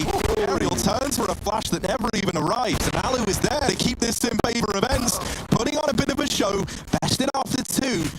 But Sunny trying to get cheeky with it, in through the smoke, deletes Cisa, and leaves it all on Valde. Oh no, the orb's posted as well, but Valde is somehow going to beat him. Act 10 Bjorg comes out on top, but he won't be Bjorg as well. Sergey finds that trade. Will they be able to secure the double orb? Doesn't look like it, but that's not the end of the world for Ents, right? They've still won every round on this CT side since they buy, and that's a great one. He's got the patented ESL hat as well. Screenshot this. Tell us who you think this is. I mean, it looks like Harry, but it could be somebody else. You don't really know. Albeit, well done. Well done to Ents as well, man, because, you know, as OG won the half and go 3-0 up, it was 11-7, looked good for OG. But their map pick coming up next, this would be a great way to start the series for them. But Ents have come alive on the rifle rounds, 5 in a row, back to middle, and Yampi's posted. Yeah, these orbs have been terrifying on the side of Ents. Like, you know, they've been behind so many of these victories. This mid play is coming at a great timing. Alu, only good for one, but he does help as Sunny is there to pick up the pieces once again. These two working in tandem. This Sunny and Alu double stack has proven to be really scary. Mantu does have the AWP and is trying to help his teammate out, but Yampy never even gives him the angle. Mantu just has to watch as Valde gets slaughtered over towards the window. And now he's left in a 1v4. There's a player wrapping the catwalk. Aerial's gone aggressive at long, but maybe... Oh, Mantu trying to stay alive. He's good at staying alive a little longer than he should, but never not long enough to get that second shot off with the AWP. And so now it's Ents in the lead. Yeah, it's looking pretty resilient right here if you take a look at it. I mean, overall, best of luck to Mantu. There wasn't a whole lot he was going to get done right there towards the end of the round. But for Ents to have started off in the hole they were in, they've done a great job at picking this one back up. And they are back in it for sure on their map pick, just like we all suspected. Yeah, Ents actually got caught adjusting their setup there as well, but it still kind of worked out in their favor. Yampy was close to mid. He could have found an opening kill, but instead he drops back to B to support Sergey. There's one B lurker on OG who gets dropped by the Orc. And then Alu, as I said, is like rotating through CT, trying to take up mid as Ents lean towards B. But I guess them getting caught in the open only netted OG one opening kill, and it's traded twice back for Ents. Plus the B lurker doing nothing. It's a bit of a sour round for OG, as now they're left with pistols and scouts. It's not a pretty by any means of the word. Oh yeah, the scouts, they're always exciting. Fast movement, take a shot, quickly move out of the situation. Aerial's done the same on long as the smoke blooms. He's primed, Issa's dead, and the Molotov keeps OG out.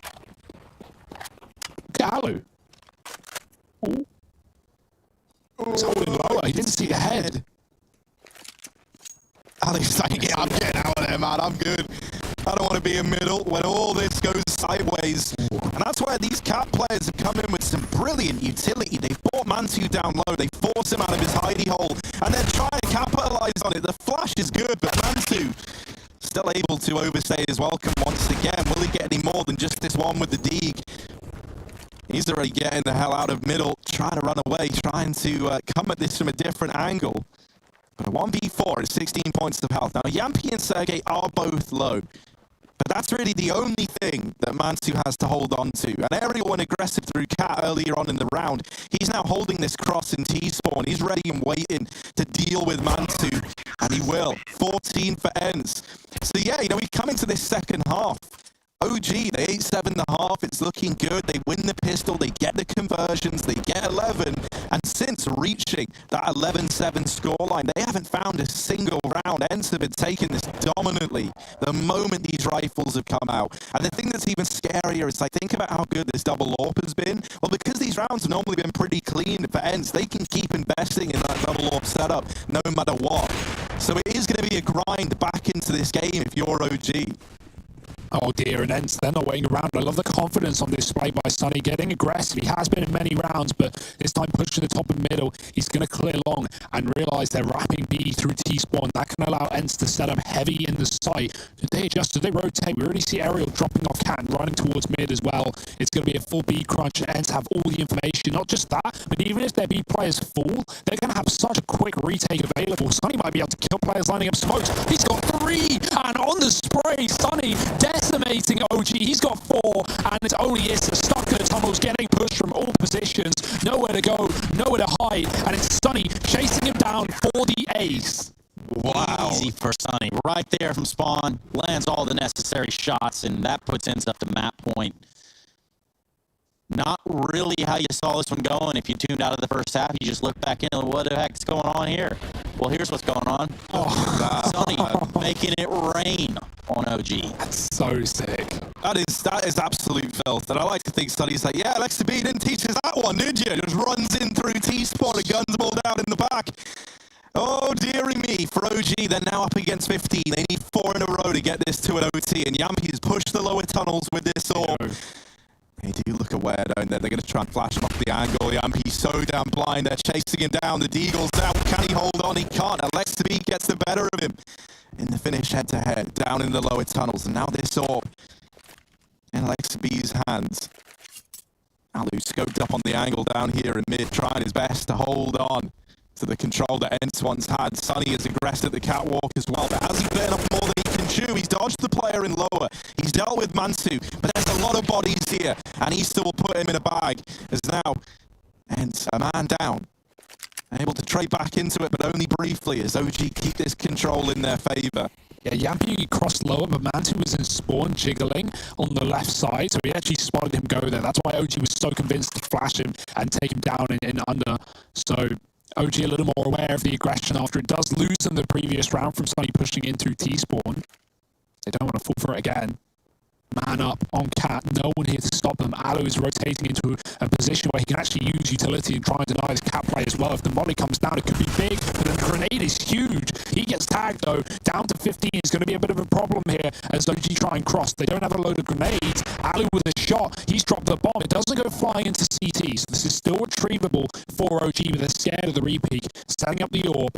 Player in middle trying to cut off that B rotate, but Sergey has yet to move, and Alu with 2, looking to close out the map on his lonesome. The molly in could be a problem. Alexaby's got to stick it. MBK out lower mid, and it's done as quick as you like. Ends with a retake. It's all on Alu with 3, and that was just a beautiful CT side, almost flawless after they lose the pistol and go 3-0 down. Ends find everything they need to close the map. Great start. Their pick done and dusted. Inferno up next. It's going to be OG's choice in the series. We'll see if they can respond.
looks so damn good. And then the unthinkable happens. It's Ents that come back, and they absolutely pulverize Sunny. Putting down a couple of aces there on that first snap of Dust 2.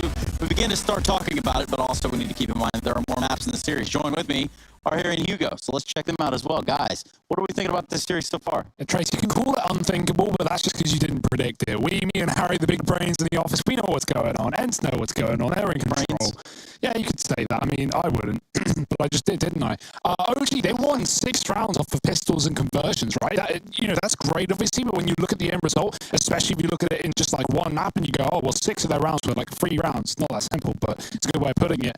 Out of 11 that they get, that's kind of a shame, right? Ents, they find 9 in a row to close out that map on the CT side. Their first gun round, they don't drop around since. And you could just see how they were fired up at the end of there, right? From Sunny pushing T4, flanking B, instantly Yampi's fighting lower with the AWP. Alu did that a couple of times, and Alu was great with the AWP today as well. He had some banging shots on the T side, a lot of opening kills versus Mansu, and then even switching over to the second half, closes it out with the 3K on the retake. So love to see it from Alu. And I've just got to ask you, Harry, we're watching this game, and obviously it starts off a little bit more of an OG pace right there from the first half, right? It ends out pretty dead even, almost cut in half right down the middle.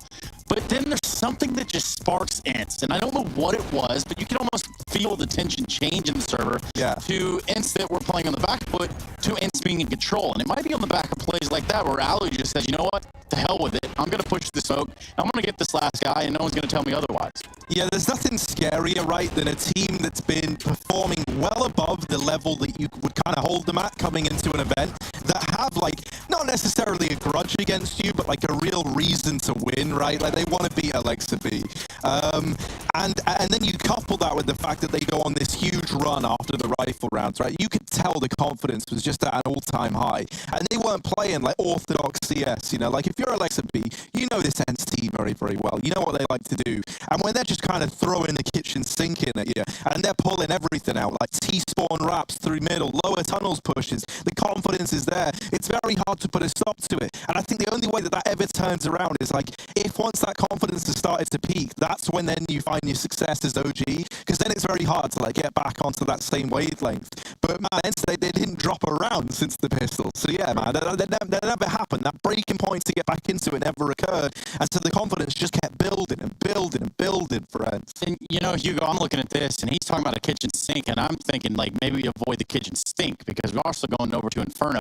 They got a kitchen on that map, and I can't imagine hanging out in there would be the smelliest of good times. Yeah, I don't think Ents are going to waste much time cooking.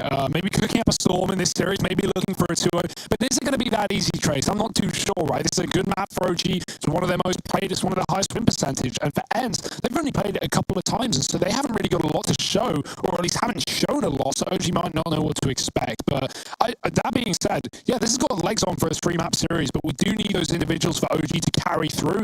Issa looked great. Other than that, Mantu did find that all ace, but it was a bit shaky for OG. Now, speaking of shaky, there are some shaky hands about. And with that said, we can take a look at our next drawing. A picture performance here, brought to you in part by, of course, Harry is a Horse. Now, this is actually pretty well done. Looks like it might have been done on a whiteboard with perhaps some erasing gone in there, but nonetheless, I'm impressed. I'm impressed, man. Like, if we were going to animate this as a series, that's the horse I would want thus far. Out of all the submissions, yeah, man. I like the other one with like the 4-leg kind of like. That was up there, right? It depends what vibe like we're going for. Do we want like a very professional animation? Do we want one that's like a bit more like janky? And I think janky kind of suits us. I say nay. Yeah. And I also say that just about does it for this portion of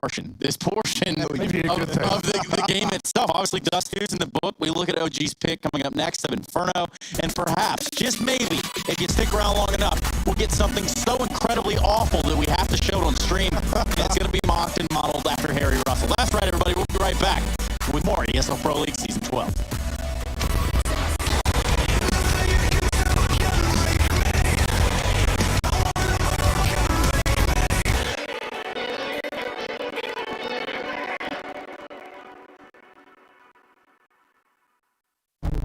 With the right CPU, you can turn any game from familiar to phenomenal.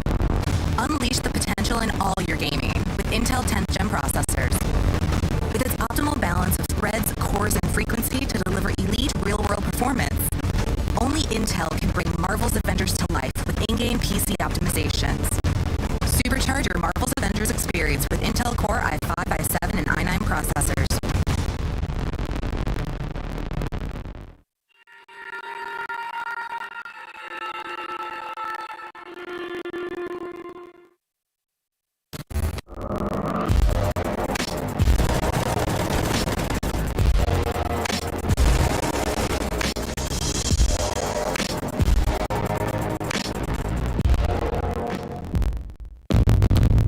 What's your style?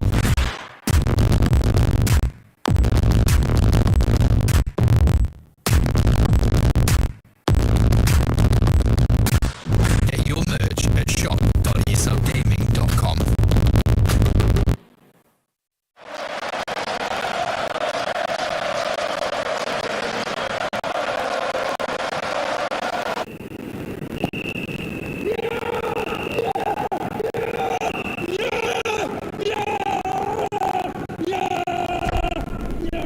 Start your esports career now at play.eslgaming.com.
ESL Pro League is brought to you in part by Intel, Gaming Malta, Euronics, Mountain Dew Game Fuel, CS Money, MSI, GGBet, and America's Navy.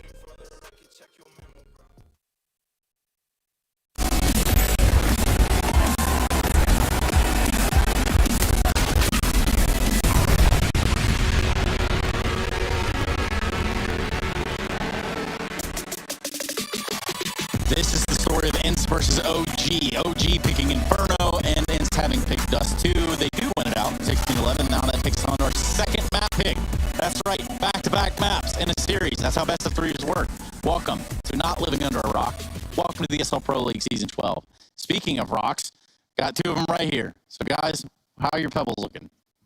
They're looking good, man. They're looking good. Yeah, man. That's the thing, right? We're moving into Inferno, aren't we? That's exactly what's happening. Yeah. Go on. And you know me, man. I love a bit of Inferno. They say it's like a small dust, you know. And we've already had a dust, so what a treat, right? We kind of come full circle. Now, OG, they picked into this, and I will say, for me, a big talking point is going to be can Mantu hit the ground running? Because I feel like whenever I've seen OG play Inferno, it's often like a slow kind of build into the game for Mantu. I imagine they're going to be starting over on the T side, right? What with ENCE having that decision. So, you know, it is going to be pretty hard for him to kind of pick up too much momentum early on. But I think he might be one of the keys. You know, I'm kind of banking on the fact that Issa can just keep up these big performances that he's been delivering. I think Alexa B is always pretty solid on Inferno. But I will say, if one team is going to know how to counteract Alexa B on Inferno, it will be this ENCE squad, his old kind of stomping ground, his old home team. Well, Harry, let me just ask you, because you're the one that brought this up, and I don't let that scare you by any means. Oh, it has already, deeply. You said that this is a huge game in Finland, and it's not just because ENCE playing. There's no way, right? Oh man, well obviously it's like, you know, you got ENCE, you got the Finnish Wonder team on one side, and then you got the guy who helped build the whole damn thing on the other in Alexa B. It's this Finnish head-to-head, this showdown, and we're getting into that second map. So let's get this one underway. It's OG taking on ENCE, and ENCE are already a map up. Good build up, Harry. Yeah, man. I wanted the music to like play us out of that one, but you know, that was probably my bad. It's kind of like a walk-off, you know, like mic drop situation here. Speaking of dropping it, big bombs, Yompy, whatever you want to call him. Well, definitely gets the shorter end of that stick.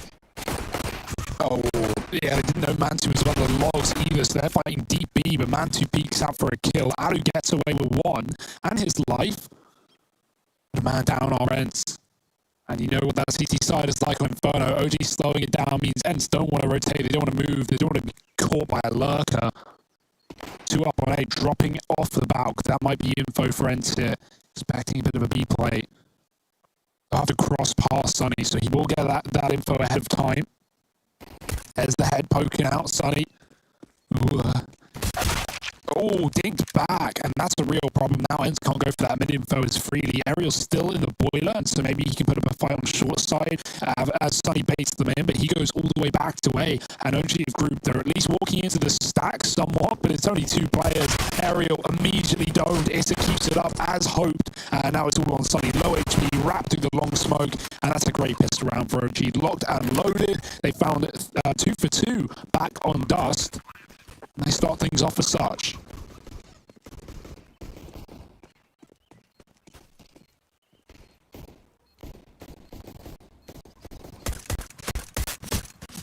Now they know Alu's here. He's tempted, and MBK's like, nah, mate.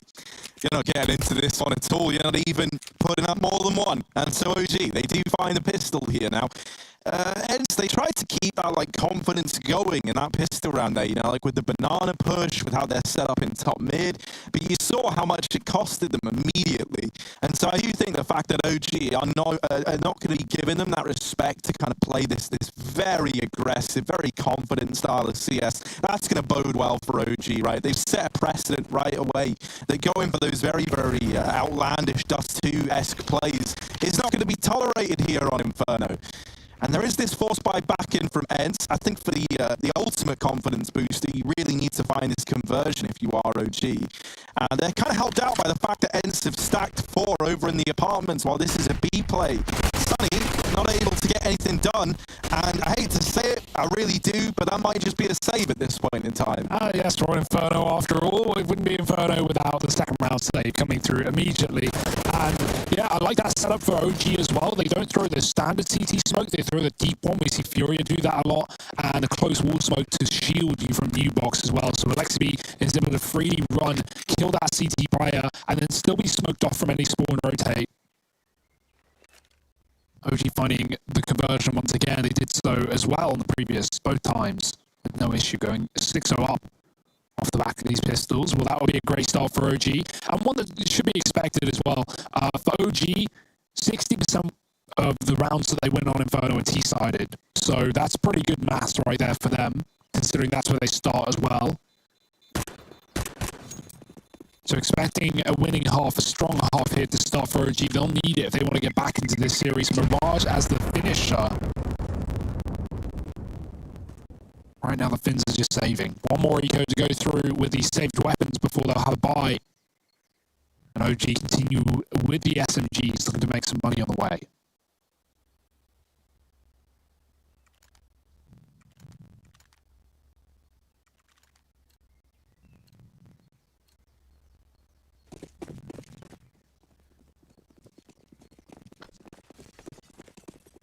He's got a Zeus as well. Where's he going to try and use that? He's over at B. But I think Zeus. I don't think B site. So I'm curious what the game plan is. The nades are already pretty devastating. There's the response from Ents. And that's a pretty good return. You know, you'll take that. All 3 nades. But that's giving up the aim of the game, right? They see those go over and immediately OG are like, well, 3 nades from B means there's probably at least 3 players there. There's actually more than 3 there. There's 4.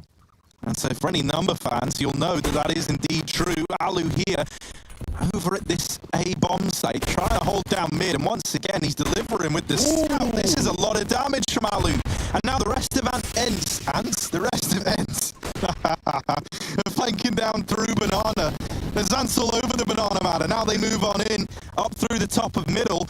Alu has started this round off in a very, very good way for the Finns. And now we look towards the rest of them to try and put that killing blow into the round. Everyone, apart from MBK, is extremely low.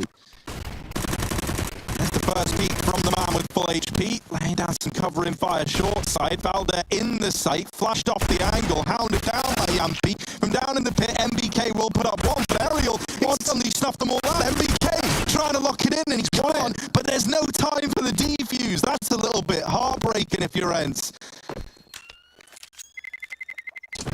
Oh dear, MBK, he just saves them. He only gets 2 kills in the round, but both those kills are on the players trying to get on the bomb. Yami gets a kill onto Valde at the back of the site, instantly traded. MBK getting another one, and Ents just all falls apart, even though Ariel finds a great mowdown with a max 10. There's just no time of the round. And yeah, okay, for OG, you could look at that in both ways, like, oh, they lose everyone, that's a bit of a shame. But they had a bad buy, man. They had SMGs and a Galil. Now they can upgrade and get AKs, and the AWP on Mantu as well. So that's actually a really good round for MBK to pick up, as Ents give it their all, but it's not enough. Mantu through the Molotov. Missing shot onto Alu. We'll go back for more. Dangerous decision. Knows the AWP is out in middle already. Mantu's not going back for a fight, though. Resmoke in the middle. And even the Apps nade from short side from Ariel lands onto Issa. Standard setup here for Ents, right? OG elevated pace towards A because they noticed triple nades on B, but Ents won't be giving away any such stacks. It's a fast play at long. Flashed out is Alu. Alexi B takes him down. Now onto the Apps play. Throwing grenades. MBK sees them fly from his hands, and he will steal them right back. The A site falling for Ents, and what is really, again, having to be a save here. Best case scenario. So he can grab the AWP, but no way you could just want to look in. OG 4-0 up. Really strong start to the map.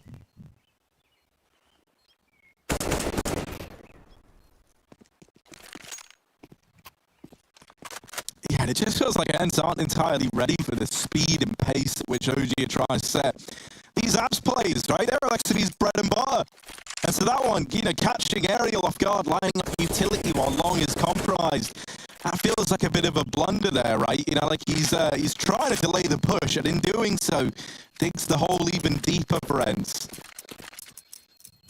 A pretty commanding start from OG here on their map pick. They go 4-0 up, and they're yet to really be tested. Like, okay, yeah, that third round, it got pretty scary, you know, only up against the force by. Oh, we got another one rolling in. Look at that. Look at Hugo, man. Look at you, bro. You look majestic. Are you riding me? Well, that's one way of putting it. Maybe you're carrying me on your back to safety. Who knows, Harry? Yeah, that would be riding though, wouldn't it? Well, you said it, not me. Right now it's OG riding high, riding hard, and looking to take their map pick by storm. Once again, it's another heavy B stack out of spawn for Ents, and they do now eventually decide against it. Dumping in a bit of utility down the banana, but man, those nades find absolutely nothing. OG though, they did see all this utility, and already they've got their suspicions. So Ents are like trying to bait OG away from the B site by dropping all those nades early on, and now sending the rest of the gang back into A. They're hoping that when they see all that utility storming down banana, they hear all those shots getting fired off, then maybe that deters Ents from or OG rather, from hitting this B site. But it might have worked. SMG spotted in absence info for Issa. Double long setup with the motor smoke going down to set OG up for what could be another Raps play. Come to expect it. And Ents will as well. Ariel's got to do a lot of heavy lifting. He's got Sergey to draw the attention in from the site as well. And he's actually going to flash back in. This could be perfect. MBK is walking down the hallway. Flash into mid. Alu going wide with a kill. Alexi is gone. There's the pop for Ariel. He gets away with one. Spots a second. Now the rotation can come through. Ents know that this is a commitment for OG. And with 30 seconds on the clock, there's no reason to turn around. They've got to keep going into the depths of depravity. Sergey with nothing on the site. And Alu now cut off on long. The orb's even posted on him. Alu's going to go for the plant, and Ents will fall out as the molly hits them, setting up for the retake here in this 3-on-3. There is still a late lurk in apartments for Issa. He can put the knife in the back right now as Sunny has come up short. Timing is everything. Valdi is above the boxes. They don't realise yet, and Yambi through the long smoke with that opening kill. Like, no man two's on the site, but where is the third? It's Issa all along behind, and Sunny is ready, watching his back. OG fall in the post plant, and Ents lovely little retake there, especially backing up for the orb, not rushing into that one and waiting for Sunny to come up short side.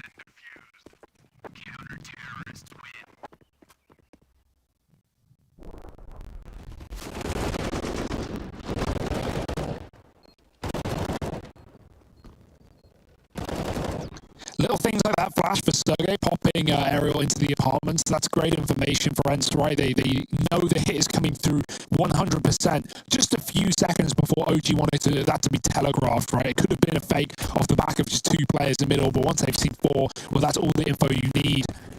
Again, the 4B though, Harry. Yeah, really trying to set this precedent that Banana is just off the cards. But when you've got 4B, you sacrifice on the A-hold, and so Alu has got to do it all, almost through the smoke. He's chasing him down. Alu, remember this one? Mac 10 gets up in his face, and Sergey will trade, but the rest of OG have already spilled out of the apartments. And for Ents, these quad B stacks, they might have just stopped on the back of that play there. OG, more specifically Alexi with a great read as to what's going on, you know, looking to exploit the fact that so many bodies are B-bound in the beginning of the round. And yeah, that's found out Issa. So maybe they're Sonny's coming back. Like, all right, I was saving, but let's go. Let's one more time, baby. We'll come in with this retake. Let's give it another try. Fresh out of retirement and into the site once again. Sonny was looking to go and live out the rest of his days in that studio suite in the apartments, and now might wish he did that, as it's fallen onto Yampi all alone. They get enticed back in by burning out Issa, but up against a well-entrenched OG, they can't do anything. Yeah, that's a kicker for Ents as well. That's all their money gone off the back of that round. Not what they wanted, but yeah, you feel like when you get that free kill, you almost feel silly to call a save at that point, so you understand why Ents want to go back for it. But yeah, perfect call for Alexi B, as you said, realizing that Ents have been heavy B early. We often just see 3 players B with grenades, not 4. That's quite the stack, and doing it in back-to-back rounds was the right move, or was the time for OG to make that fast move on A.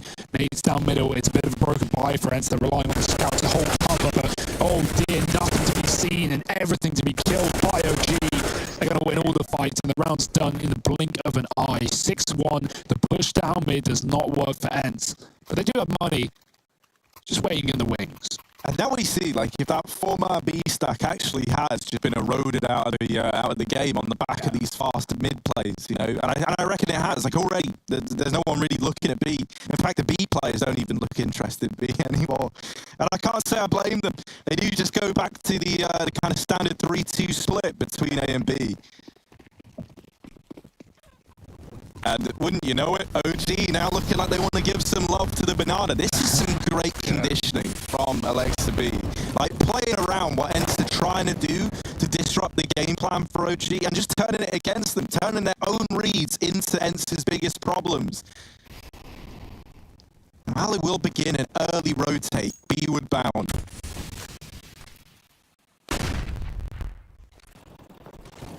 OG still have plenty of time. They don't have to commit. They're just going to. They just run the gauntlet. And Alexa B annihilates Sunny.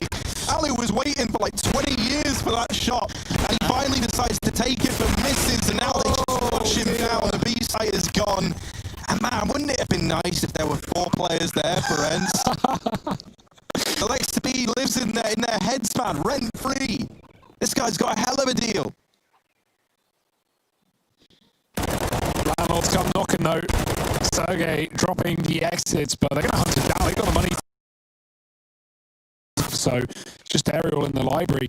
Man, when Alexi B runs in with the back in close to the smoke, he does not. Alexi just turns around and 2 shots with the Mac 10. And then Alu as well. You can see the hands. If you shoot hands, you get the kill, but it's not the guaranteed shot for Alu. He wants more of the body to step out. And in him being patient, it doesn't pay off. OG chase him. Maxed out on MBK about it. Alexa B even over 10k before the buy. And they're not exactly rich either. It might be worth going for a half buy. You could justify the full investment, but it would delay your AWP by another couple of rounds. With some grenades, it's probably the right call here. OG a loss bonus in them at least 3 in a row now.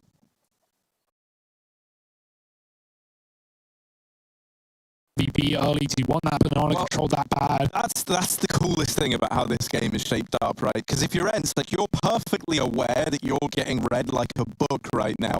And so it's like, how do you even remedy that? You know, is the answer to take more risks or less risks? Because if anything, they just tried a round where they tried to take less risks. They played more standard. They played 2 players at B. They even had a fast rotation in Alu. He was already there to help when the execute came in. And they still got wrecked. And so that's where now, like, friends, your problem-solving skills have just got to be impeccable, because OG is seemingly aware, you know, well, they're the ones creating the problems, right? That's why they are so aware of it.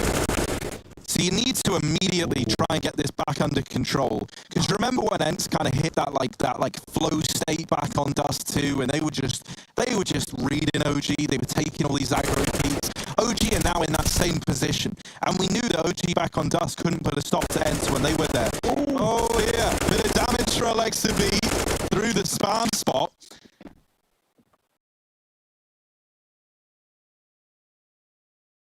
Deals with Aerial, and as though they needed anything else to go their way.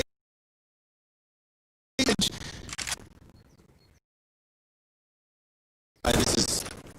pretty bad. Yeah, it doesn't get much better than this. And OG on the 1 round where Ents the grenades in, they have 3B early. OG just hold. They've had the most slow pass. And that's where Ents have gambled in this 2-on-5, trying to pick up guns, but not going to be allowed. About it with 1, the trade is in, and somebody's got a save, and OG are already sending out Alexa B, or rather Alexa B is sending out himself to hunt this one down, to take it into his own hands. Is there to put a bow on as well, running into Sunny, who will get the bomb is left open, as you would expect by Alexa B. One-man search party, Hugo. He sent himself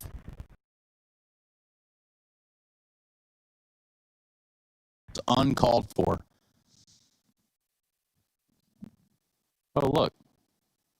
One of the things that is cool in like this Alexa B versus his old Finnish brother, it is the cooling from Alexa B that is just outmaneuvering. Okay, a bit more in the tank for OG here. Long smoke on A, and they go back to B with the bomb. Still 2 in ult, so this is far from a commitment yet. You typically want 4 in B with an ult lurk, with an apps lurk, and 4 this right now, making noise and dropping out. And still denied that long to now, and no, the mid's open. But the gamble is, do you want to call the rotate yet? Or OG's trying to keep them out themselves by throwing more Molotovs back, and Ali, he probably be the reason that A gets lost, and OG, they don't like signaling this BS. Go. Yappy immediately domed by MBK. Fantastic entry. Sonny going to spray the smoke, but his traces give him up. And MBK, that's the double down that OG needed to open up B. And ends, all in the while, a saving. There's nothing they can do. Site. You know, there's nothing worse than playing a park and calling a B rush, and you kind of go one by one, flashing your players back in as the smokes come down. No. Okay, we got one flash, and we're going to rush it. OG, and ends, they're already getting hunted.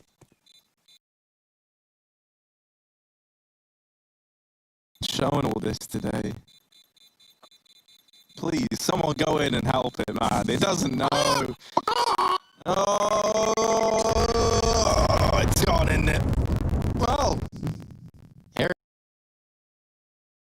rotisserie chicken. Yeah, man. Today. Now look, man, if we could release like a bunch of wild halloumis. Halloumis now. Yeah. Also an image you can draw Harry's face on. Of course. Sketch almost. You smoke for Sergey, and it's a B-rush. Good, it's blocked off OG and A. And that has not gone the way OG wanted. And getting blown out of the water, they do find 1 in response. So, given it's not out of the realms of possibility. What have we got here?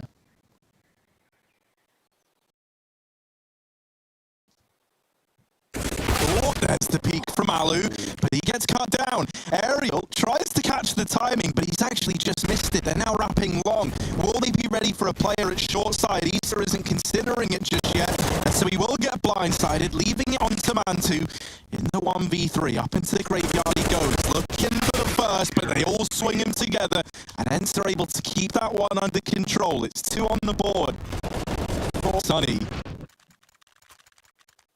So finally, Ents finds something that works, and it was just kind of answering the chaos and the aggression. Banana. They literally fought fire with fire, and they lived to tell the tale.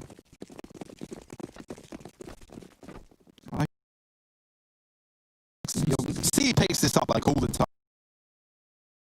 That's why these explosive executes from OG is so damn good, is because like when your IGL's going in first, you can't exactly like cower back and let him do all the work. You have to join him. Now Ariel's apps push. This is going to find MBK's not even considering it. MBK. Oh, he's just gone away, hasn't he? He's run the gauntlet. He doesn't know how close he just came to death, but it was right there. It's Sunny instead to find the first kill in the round. Alexa B will come in with a return. But Alu is already here at this B bomb site. Truthfully, Sergey's in a bit of a useless position right now, as this mid-area has already been cleared. At this point, Ents know it's B, so they both begin the rotation. No one from OG is holding the back line. MBK does turn around and goes back for it, but it's left onto Alexa B. 1 versus 3, needs to ace versus his old teammates, and then Aid going to get the better of him. as Ents now start to chain some rounds together. I want to say, like, great old push, but that peak, that play from Sunny was crazy. He re-aggresses into B without a flash, knowing OG are 5 there, and just takes a 1-for-1. He does get traded, running back, but the Mac 10 through the smoke. But that kill, even though it's not massive in terms of like impact, just off of an opening kill, it stalls OG on the B play, it slows him down, and that makes that flank so much more valuable for them. Ents just come in behind, and Ariel slips the knife in the back.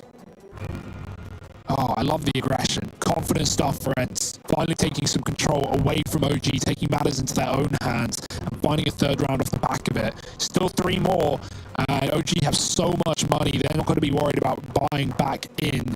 Can Ents keep this one up? I saw that someone decided to draw Henry G as a horse and send him that. Yeah, how'd that go? He's just retweeted it. He said he feels like his life is just a series of unrelated wacky adventures. Well, he's not entirely wrong. Spent some time around that guy, and I'm going to have to agree. Balde and Alexi V coming to life here, but it's Ariel. It's pushed down middle. Could have been the difference maker. Alexi V's too quick on the pivot.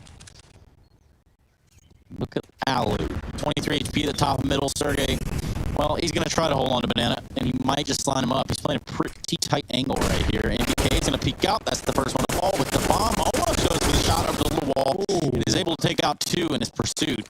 Look at this. 23 HP versus 10 HP, and it's Mantu getting the bomb planted inside of this B bomb site. Alu rotating to CT spawn. Let's see how it goes. It's the 2 usual scopy boys left alive. Mantu on the side of OG, but only running the AK here versus Alu. And this AWP now in the hand of Alu isn't as ideal as it might look, right? He's looking for the USP kill. Mollies and smokes on both players. Yeah, and honestly, it's Alu that's going to really benefit here. Now, the Molotov can deny that defuse, so if Alu gives too much time over, or if he uses his smoke for anything other than the bomb, which he's done, so that's totally fine. He's all safe from the molly, but is he safe from the spray? What? Oh, dear! Oh, no, Mansu shoots around him in the perfect circle, it feels like, hitting everywhere, apart from Alu. Deary me, how's that happen? It's like those outlines of like crime scenes. That's what was just drawn around Mantu there, but with bullets. Or around Alu, rather. What a disaster. And that's all made happen by Sergey doing all the damage and finding 2 kills at the top. He forces Mantu into a safe post spawn and not getting the reload off as well. He didn't even have a full mag to spray down through the smoke. So, oh dear, that's a clutch that OG really could have used. But hey, Ents are down. They're not out. 4 rounds rather, 2 left of the half. They're looking to salvage the CT side. They might just be able to. No more apps pushing this time as T's take control once again.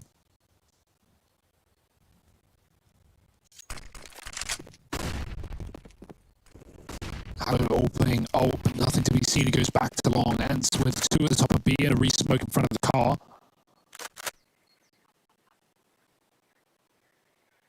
OG, if they want this banana, it's not going to come to them for free. But I will say that at the same time, there's no more utility left for Ents. They've just put their last bit down on that B bomb site. Suddenly it's a flash, that's it. So they could regress, but other than that, not a lot of options available at B. And OG still have the bomb and banana, putting pressure on A, but walking back down middle. Oh dear, early smoke on B might keep them here. Ents play for the sandbags. It's a good call considering the lack of utility, but they could get mollied out of these positions. MBK has one available. Does he save it? Does he use it right when OG need? Oh no, the timing! They both turn away! And Sunny, he's dropped the bomb with that kill there. Follows up onto MBK. And that is a disaster. OG, they just felt the winds change. They were about to go back to join their teammates at A. And Sunny catches the ideal timing. Now, for OG, there's no choice but to commit to B. This wasn't even where they wanted to go. And so now their hands are tied. They do get past Yampi. Alu is the only man hold on. And as the smoke blooms, he does deal with Alexa B. This bomb plant is going to come in now for Mantu. He's going to get it down with just enough time. In through the smoke, but the bomb is down. And Issa is just too far away. Try as he might, there's no win in this round. Alu gets it locked in. It's 5 on the board. And once again, Alu and Sunny, the saviors for Ents. Wow. And Alu just pushes straight into it's almost it's a non-respect factor. He just runs through the smokes. He's just going for it at this point, and it's working out for him. Yeah, what a great play as well. The risk of going through before the bomb plant comes in is that, you know, you could get dropped, and there's already Issa on the alert getting kills as well. That round could, in theory, fall at the last second, but giving away the bomb plant while Issa's too far away, well, Alu just sticks the bomb and gets away with the round. So nice stuff. Dear, oh dear, that was crazy.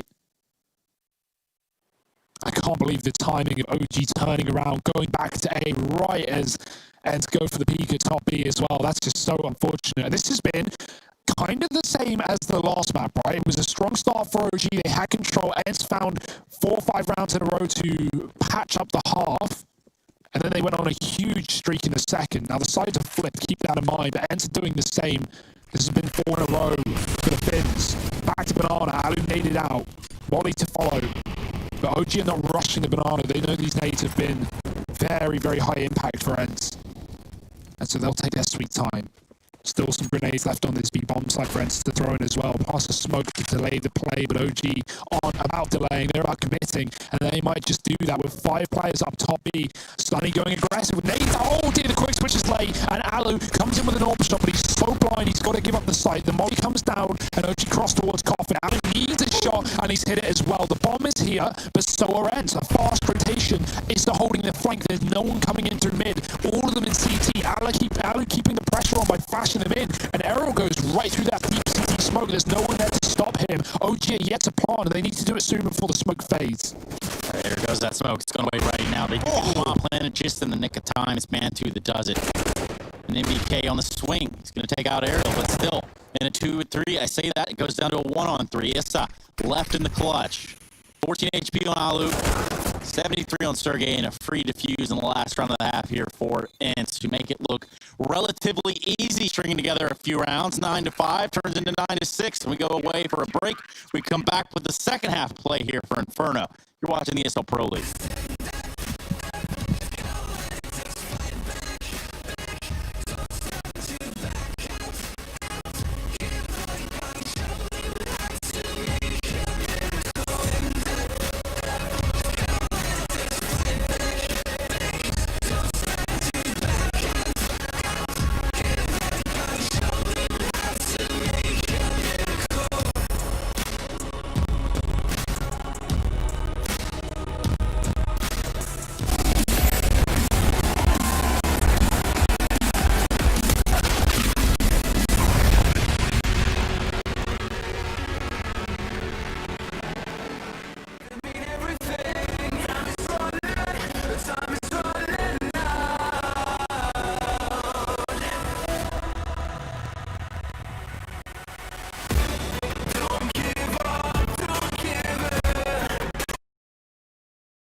battling out rather, not throwing it out. Not really sure what that means, but 9-6. Here we are nonetheless, and it's ends. They've rallied back a little bit here at the end of the first half. We're going to see if they can put up a pistol round on the board. Welcome back, everybody, to the Pro League.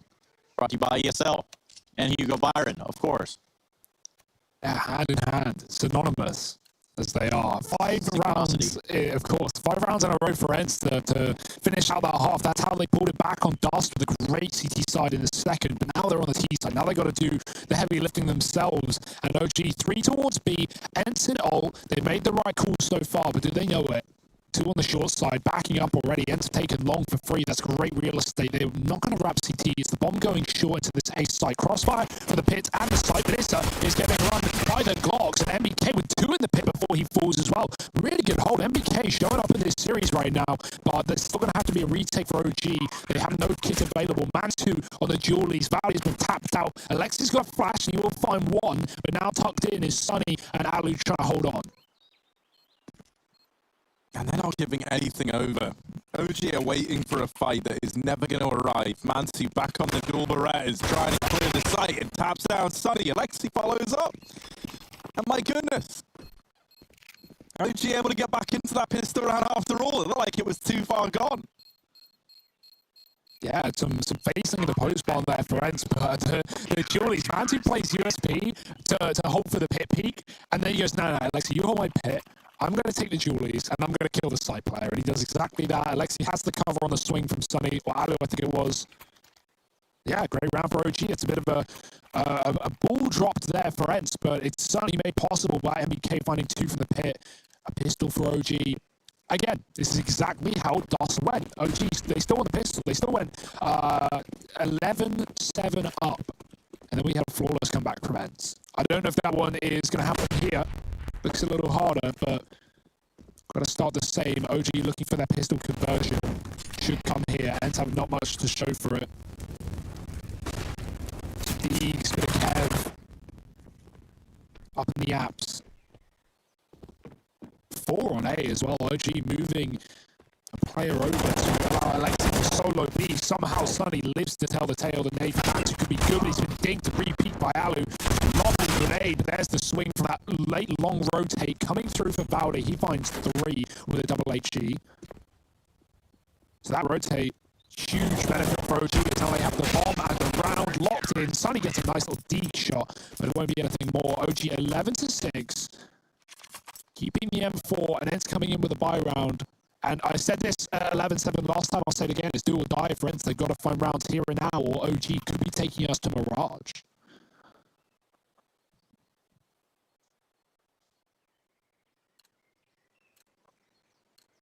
Yeah, we need those answers, and we need them quick.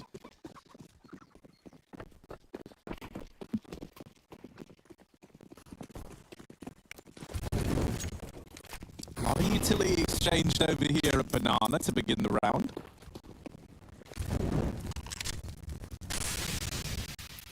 And a very heavy B presence from OG, but they've decided now to rotate players back on the back of not really seeing anything over towards Banana.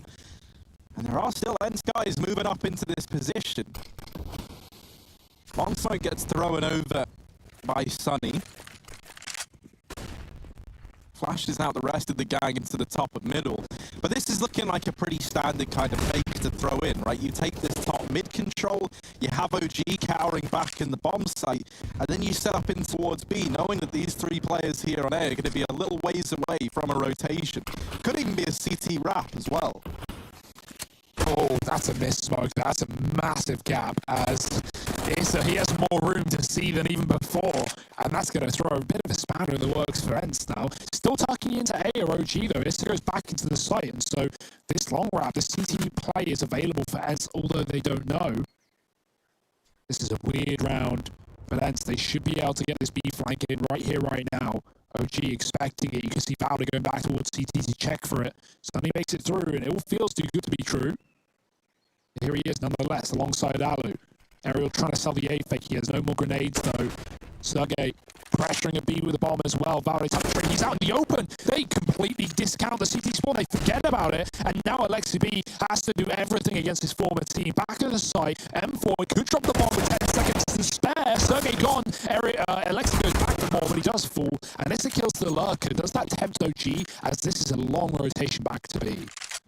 Yeah, that's the only problem, right? They've got to be very, very fast here on the OG side. And they do have a bit of a buffer. They look like they're pretty keen to give this a look in. And with Sunny so deep in CT spawn, he might be a ways away. So, like, temporarily there's a 3-on-2 in the site. But that smoke goes down at the top of Banana. And that might be where you call it if you're OG. They back on out. They give over a 7th to Ents. We wanted to see some answers from the Finns. And they immediately provide. That they most certainly do, Harry. Like bolognese with ricotta cheese in it. Just providing. So just like we all predicted, Ents 2-0. I mean, you guys did predict big in this game. I don't know why you did that, but... Predicted big, did we? Yeah, it was weird. I don't know why y'all did that, but whatever. A big OG game, dude. We're all ready for it. And Ents, they're ready to pull this comeback. No way that this one is... like the script writers, have they gone down the same route again? The same 2 maps back to back? The same comeback for Ents? Is it going to be that easy? OG don't want it to be. They've got more grenades up top. Banana. Out of the Molotov. Battle Force camping in, more likely than not. He's trapped. The smoke goes down, and he does hit the shot. Alexi trades, but he can't hang around forever. The smoke on the floor, and Ali can even pick it up. That's a free bit of utility there. OG with a rotate on Mantu. Ali can't tuck in this corner. The molly might get him. It's very close. That re-smoke. That says no to Ents. They have to hold on for a little bit more.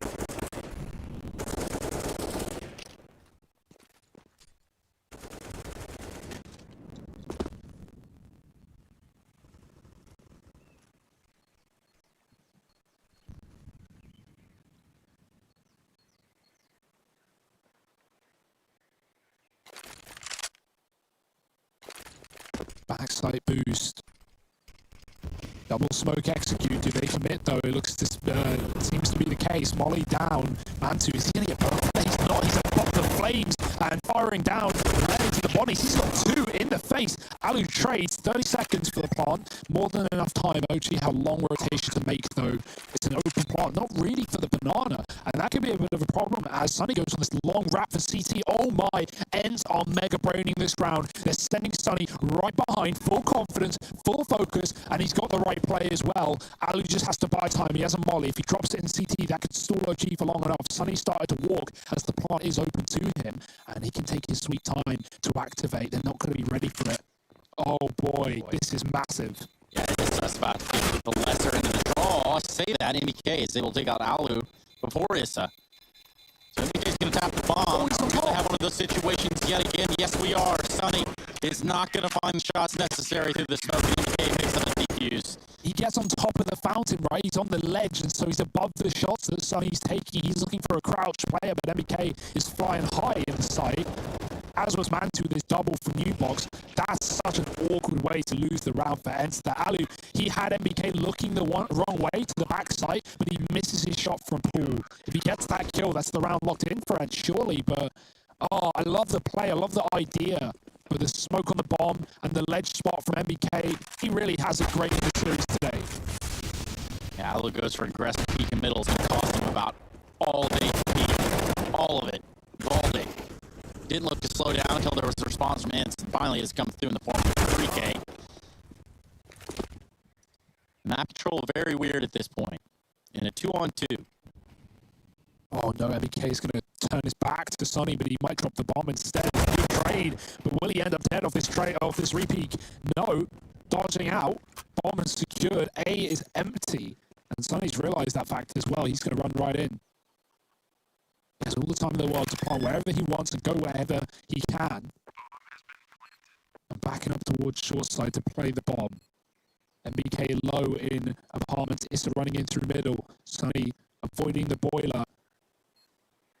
I'm waiting. How long will he wait? Oh, he just turns, and then that's like Counter-Strike timing 101. Turns from Issa mid, gets shot at, peeks MBK, turns back to Issa, MBK shoots him. Like, no getting out of there alive, no winning in that round, and some really close ones for Ents, but this comeback is not materializing. It's OG building and building on the CT side, back-to-back rounds. Yeah, and Ents, they're walking on seashells at this point. So everything just kind of stings a little bit when you're walking through here. You're not finding the rounds you need. Back to the fan cams we go. Those guys down there in the loge seating, not to be confused with the doge seating. That's where the dogs are sitting. So you're not welcome there. If you can hear me and understand me, you aren't. Speaking of being welcome, Ents haven't welcomed themselves into a bomb site here in the past round. Perhaps they can do it this round. Sergey on the Mac. Excuse me, Mac. What am I saying? The Tech 9. How could I ever betray you? Sorry, Tech 9.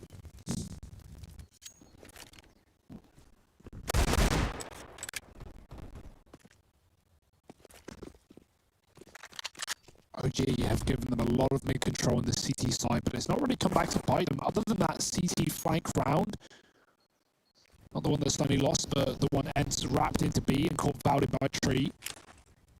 Luckily, the orb's posted up again. This time the smoke comes down. Hopefully it will land, as Mansu has open season. He's going to drop a nade. They're already out past it. Does do some damage to spray as well. Aerial perishing in the fire.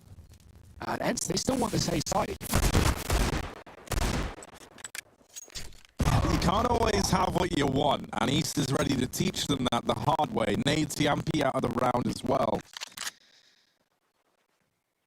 Just the remaining 3 for Ents trying to teeter their way back into this site. Holding down the long side is Valder, or Alexa B rather. Valder's actually all the way over a bit more wrong. He deals with Alu, doesn't see that the other 2 have crossed, but they go back for him, and Sunny misses the timing. So now they know that players are up through long, and everyone inside of the site is just hiding, not even prepared to give a peek over. Sergey, trapping CT, he faces the same fate that Alu did in that position. And so OG take 14, now just 2 away from locking us in to a 3-map affair. And I kind of hope they do. I kind of hope we get to see the best that this series has to offer. I don't even know that it's a matter of hope and what you want or wish for. It just seems like it's inevitably going to happen at this point. OG just keep stringing rounds together. Money should be good enough to get them across the line. Meanwhile, for Ents, not so easy.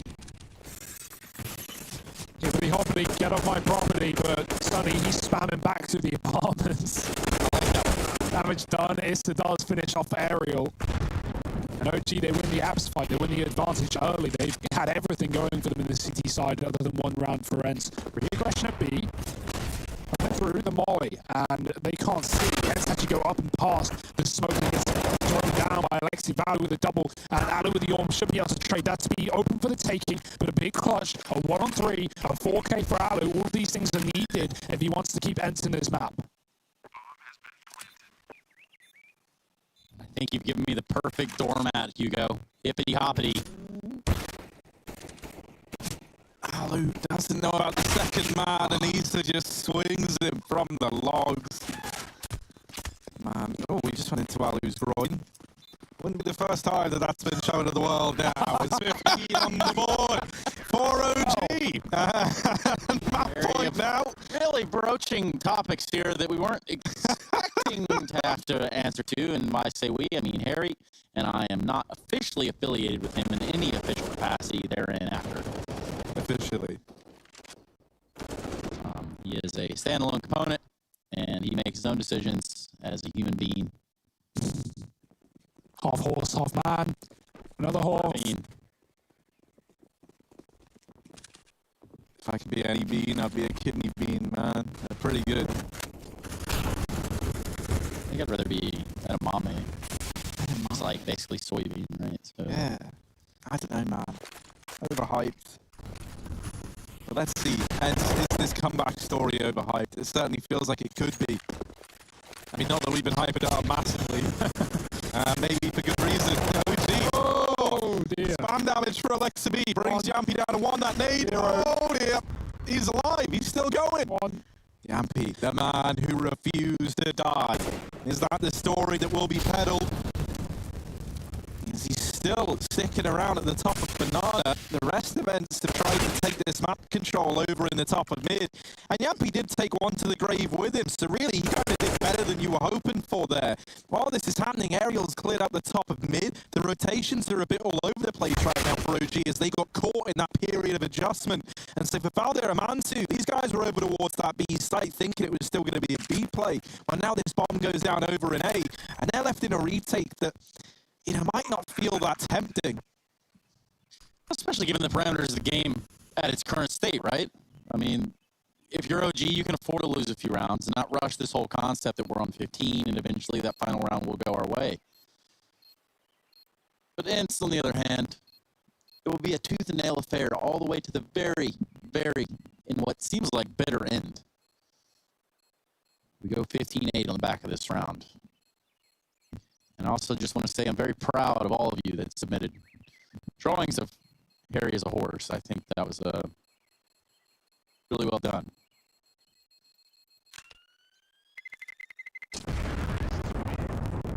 Also, Kanye West is on a little wild on Twitter. Just want to throw that out there. Y'all can take it as you will. Hugo just down on the sidelines with a report. Hi guys, Hugo, courtesy of Twitter.com here. Yeah, that's all I got to say. Well, an informative report. We're going to go ahead and take it back from our reporter. Thank you so much, Hugo.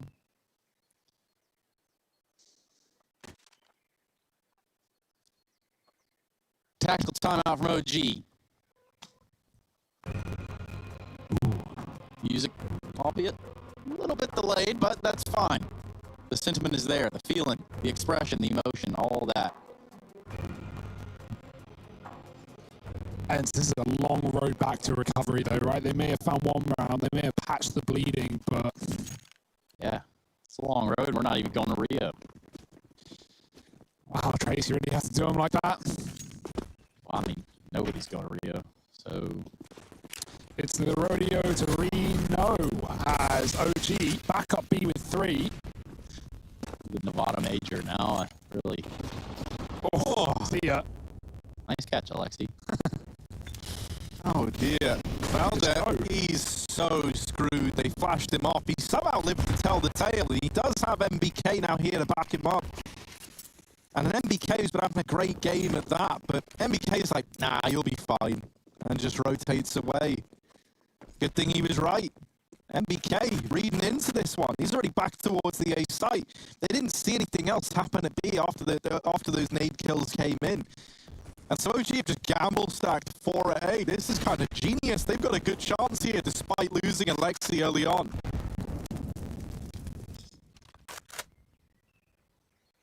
Out of moving behind the long smoke, though. They just mollied it, so he's got to run right back. He's got one of his own, but Alu's already through in the jump. How does Alu win that? I don't know. 2 on the long side, but MBK's flash and getting spammed from Apps, and Alu is just drawing attention, drawing distraction as the short players come through. It's against 1, doubles, drops the bomb, but he can't hold on. And Ents will win the round, starting with 3 for the balcony. And yeah, okay, slow and steady wins the race. Sure, Ents are getting rounds, but it's up against 15. You know at any point it could slip through your fingers. OG's money slipping through theirs, though. 2 players with cash and 3 with not. Or without, rather. Bit of an eco, bit of a drought for OG. Someone's got to water those plants, Trace. Yes, sir. And you've got to keep your fish watered. Ooh. 2 things you can't let go in a drought.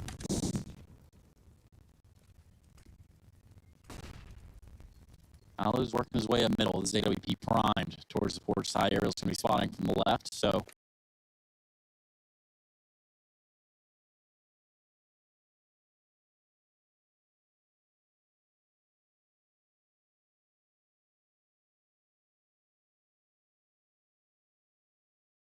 if everything goes right, but that's a pretty big if.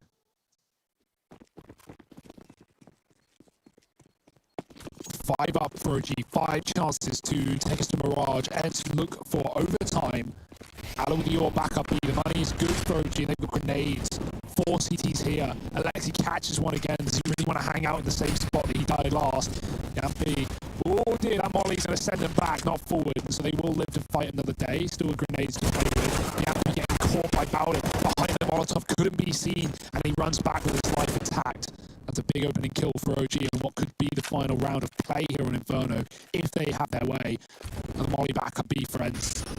But it's a boost up in the site. OG playing things standard, playing things safe as they have this man advantage. No reason to offer up more kills. Mantua is short with the orb.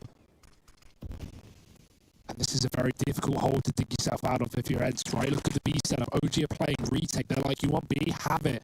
And we'll come in with 5 alive to retake the round.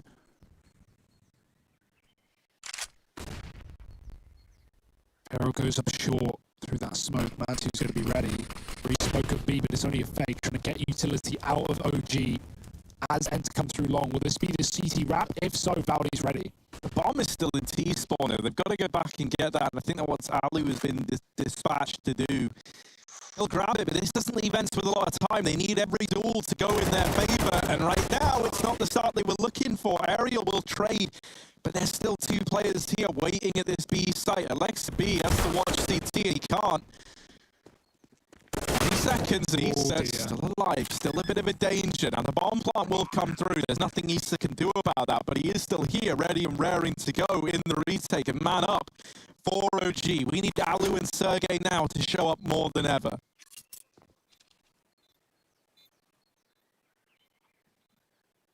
MBK just baiting, trying to force this shot, trying to find out what one of these 2 players are. But at this point, OG know they're both trapped in the site with nowhere to go, nowhere to hide.